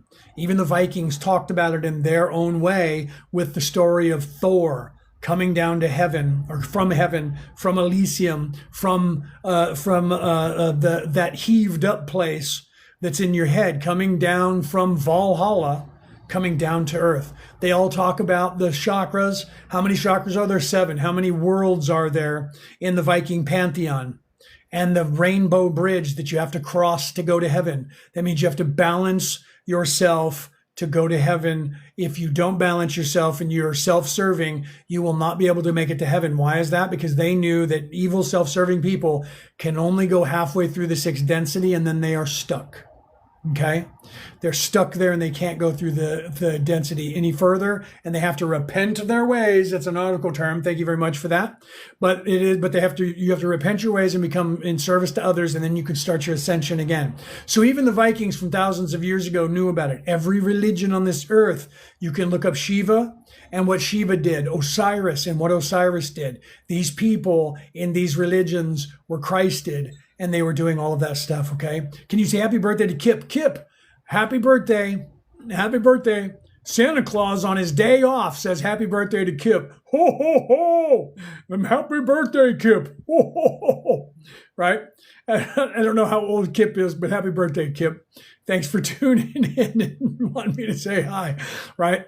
So I love doing that. Whenever people ask me to do that, I do that. Even if you guys are just like, oh, okay, see if he'll be stupid. I love doing that. Okay, so I'm going to have to wrap up for the day because our kids are coming over and they'll be here in about a half an hour. So I need to get off of here. So I'm not sitting here talking about this kind of stuff and while the kids are trying to yell and scream and have fun and play video games, okay?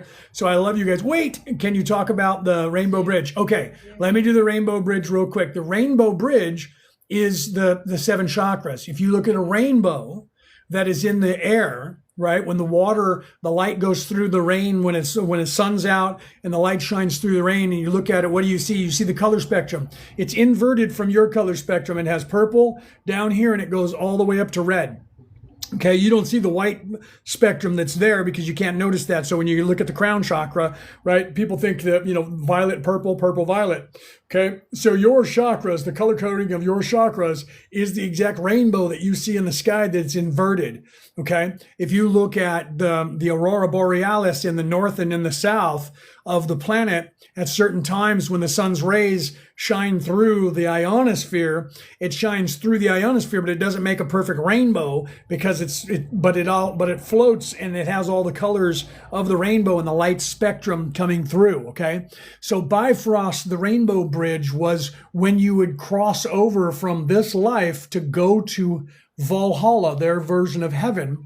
You would have to cross over Bifrost, the rainbow bridge. And the way you crossed over Bifrost was you had to balance your chakras. If you were in balance, you could walk across the bridge to heaven, and the bridge was rainbow. And if you were not in balance, you wouldn't be able to walk on the rainbow bridge to make it to heaven. That you can look that up. It's in the Viking religion. Okay, so you can see Brooke pinned the weekly Zoom discussion we're setting up for people. Who is the god of the Abrahamic religion in worships? The name of the god. You need to get away from third dimensional constructs. Okay, the name of God is a construct, and it usually means different things. If you look at that, it's Adonai. Okay, all of the Hebrews, all the way back to the time of Jesus and before that, called the God Adonai, and that word was an Aramaic word that actually meant I am. Okay, so that was the name, and you can look that up. You can ask Jewish people to this day; they'll tell you that. Okay, so the word for God was Adonai, and that means I am. And then you have all these other words that they're telling you, that Yahweh and Jehovah and all of these. Those are just words that people use when they translate it into a different place. What happens, and this is what theologians know, right? Yahweh, that's another one. And that one means I am. That's just another translation of the word Adonai into another language that means I am. That's the Om sound, right? When you go, you're saying, right? When you inhale and exhale, that's the Om, that's you saying Yahweh. Okay. So you have to realize that these names, just like Jesus is the name that we call that character now, but in his time, they called him Yahshua. Okay. And then when you translate that word into Greek, all of a sudden it sounds like Jesus.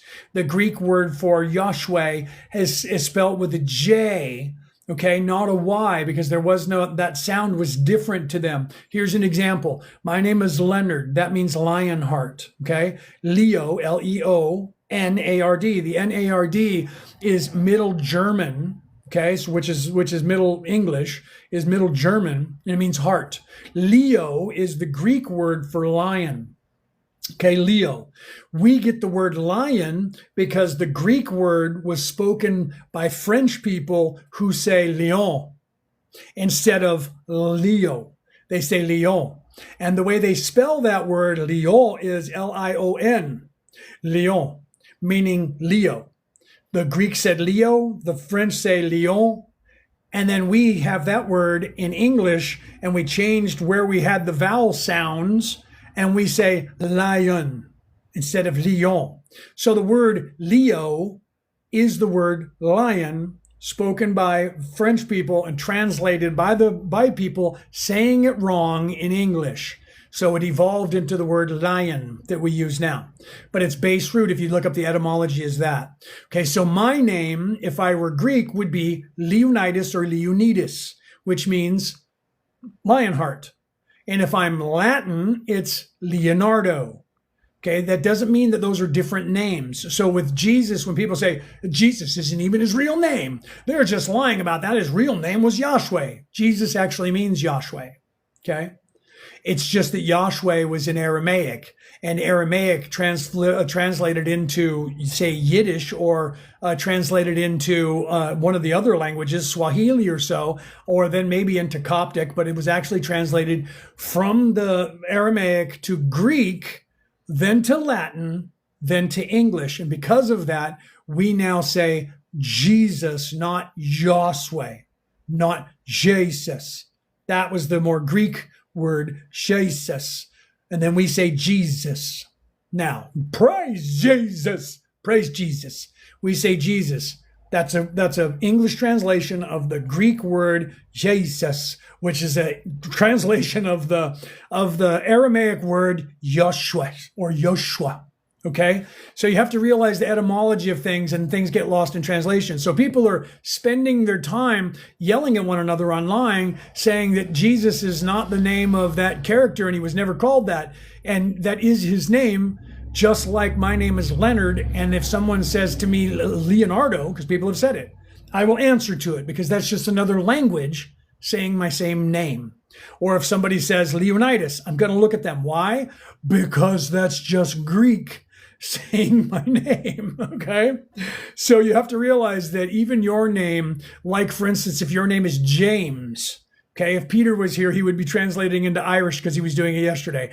If your name is James and you're an American, and you're in English, your name is James, in Irish your name is Seamus. That's how that name is spoken in Irish, Seamus. So when you see people's names who are Seamus, that's just James is his name, but it's an Irish version of the same name. Okay, so Yosha is what Jesus is spoken in Irish. Okay, because I speak Irish. I'm not 100% fluent. Peter's better than I am because he's from there, but I speak Irish. So you guys don't realize that those names just are translated, okay, from one language to another, and that's how they're spoken. The same thing happens with the spirituality, the religions themselves. When people in the past, and any theologian can tell you this, or historian, when people in the past get a hold of a scroll, okay, and they read the scroll and they go, wow, this scroll is identical to our story, they're going to put that scroll with their story, but they don't want their people to get confused, so they erase the God name and put their own God name into the story. Okay, so when they do that, because they want it to be their God, they do the same thing over in Africa today. When they're translating scrolls, they'll change the name that says God into Osiris or something that's Egyptian. Okay, that doesn't mean that now that God was older than the other God. They changed the word for their God and put it in for their people to understand that stuff. And sometimes it's done nefariously because they want people to think that their religion was older than other religions. We can't know the answer to that 100%, but we see in history that people do that when they get a hold of things. And that's why Zecharia Sitchin thought that those people found the word Anu and borrowed it from the Greeks and put it into their culture. But it's usually the other way around. Usually when they take a word and it's Anu from a god, they'll erase the god name and put their god over it for their people. But he didn't know that because he wasn't a theologian. Had he been a theologian, he would have been a little bit more educated, and he wouldn't have just went Anu came to earth and not translated the words properly. And that's what he did, okay? So you guys have to realize that. That's why I'm here trying to teach you guys, because I've spent my life learning these things, right? And I'm also speaking 28 different languages, okay? So I don't learn them all. I don't have them all. I'm not completely fluent in all 28 languages, but I'm learning 28 languages, okay? Because of that.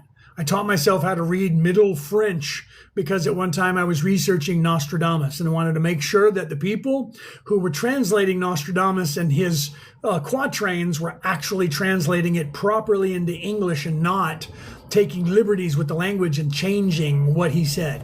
No word of a lie. That's the nerd that I am. Okay. All right, guys, I love you. I have to get off of here. Like I said, the kids are coming over and they're going to be loud, and we got to spend time with the kids. So I don't know if I'll be back live today. Probably not. Tomorrow is the American Super Bowl. So I will be watching the Super Bowl tomorrow, and I might be live after the Super Bowl, but I won't be live before it because the Super Bowl starts at 10:30 my time because I'm in New South Wales, Australia. If you guys don't know what that is, that's the Gridiron Championship from America, American football. But if you guys are want to get to the Zoom call, right? How do we hear about the Zoom call? Please send us an email at Merlin and Maeve at gmail.com. And we're actually going to try and get 3 different Zoom calls going so that we can cover most of the planet, right? So we're going to do one for the Americas that'll be in your guys' time zones so that you guys over there, depending on what time of the day, we can make sure that you guys are off work on a day that would be in the evening for all of you in the United States and all of South America and Canada and all that. Then we're going to do another one for Europe. So it'll be all UK and Europe time. And then we're going to do another one for the rest of the world, which is closer to our time here in Australia anyways. So we'll probably be doing 3 separate ones. But if you guys are like night owls or early morning people, you can get into one of the other Zoom calls if you want. And those calls will not be charging anyone for. They'll just be a call on Zoom where we can have adult conversations and say things we can't talk about on a platform that is being watched by an algorithm that's going to kick us off the live because we said the wrong word or we talked about something for too long. Okay, so we can actually have adult conversations and give you guys more information and answer your questions, and then you guys can talk about things and say things that you might want to be saying, and it won't be in a public setting like this. It'll be in a setting with maybe 10 or 15 people that we can all sit and talk, okay? And then you guys can ask me questions like this and I can answer them truly for you without having to worry about whether or not I was going to get reported by some commie reporting to the Politburo to make sure that I get kicked off the live because I said a word that they didn't approve, okay? All right, guys, I love you guys, right? Yeah, share this out, follow us. See, we even have to write down in code because if they won't let us pin that. Right, so you can see that there, right? Share us out, follow us, please. We'll follow you back. When a whole bunch of you guys follow us, I try to follow you all back, but they only allow me to follow a certain amount of people, and then they tell me I followed too many people too often and I have to wait. But I will get to you guys eventually. I'll get to all of you and follow you back. It just takes a little bit of time to do that, right? So make sure that you guys do that. Follow us. We'll follow you back. And then email us at Merlin and Maeve. Thank you very much for that, Tara. Merlin and Maeve at gmail.com. And we have other courses and things that we do. I'm a Reiki master teacher. I'm a four-time minister in 4 different religions, 5 if you count the spirituality of Reiki. My wife is also a Reiki master teacher. We teach that. Okay. We also teach psychic abilities. We also teach like just about everything. We do spiritual coaching, spiritual life coaching, all of that stuff. So if you guys are interested in any of that and you want to talk to us, not on the Zoom calls, we can do it one-on-one. We're also psychics, and so we also do readings, okay? Card readings or regular psychic readings. If you guys want some Reiki healing, we do that as well. Email us. Tell us what you're interested in, and we'll get that information as soon as we get the Zoom calls coordinated to the time zones, which we should have by the end of today or tomorrow. Then we'll send out this stuff to you and let you know what days and times that we're going to do them. And remember that I'm in New South Wales, Australia. So when we give dates and times, if it's for your specific area, we'll let you guys know, because you guys will have like a 3-hour range, 3 to 5 hour range. Like if you're Hawaii to New York, you guys will know that it'll be on this day for you and that in this time range for you guys. Same thing in the UK, right? You guys will get European time zones. We'll do the same thing for you. And then Australia, we have like 3 or 4 time zones over here, just like America does, because this island that we're on here is as big as that North American continent. You guys just don't know that because we're down under. All right, guys. I love you guys. Have a good day. I'll probably see you tomorrow after the Super Bowl. If not, it'll be on your Monday, my Tuesday when I go live. But I'll try to go live after the Super Bowl tomorrow. I don't know that I'll be able to go live before it, but if I get up early enough, I might. Right? So follow us and hit that bell, champions. Follow us and hit that bell so that when we go live here on Merlin and Maeve, you guys know about it and you can pop in and ask me questions, okay? I love you guys. Have a good day, all right? I'm going to see you guys later, and think for yourselves. Ask questions of everything. Don't believe anything anyone tells you. Look it up for yourself, and don't even believe AI, because it's giving you the average amount of information on that subject, not the actual fact on that subject. The only way you're ever going to know anything for real is to look it up yourself. And even if you Google stuff, read more than one site to see what that stuff is, okay? So you need to do that stuff for yourself. Do the due diligence. Thank you very much, Todd, for that. Thank you. I love you, brother. Thank you for that. Okay. So make sure that you question everything. Make sure that you look it up. And I'll leave you what I always do on my podcast. I say, don't believe a word I've said. Look it all up for yourself. Go down that rabbit hole, because that's going to be the beginning of the end of your conditioning. and you're controlled by those people. They can't control you if you're awake. They can't control you if you're thinking for yourself. They need you to not think for yourself so they can tell you what to wear, what to eat, when to go to sleep, how much you owe them, and when to do everything. And because they want you to, what to shop for, when to shop for it, where to shop for it, how much to pay for it. They want to control all of those aspects of your life. And they're doing it if you let them, or they're not if you don't let them. Okay. And it's up to you because your focus determines your reality. Remember that. All right. I love you guys. Have a great day. I'll see you guys next time. Okay.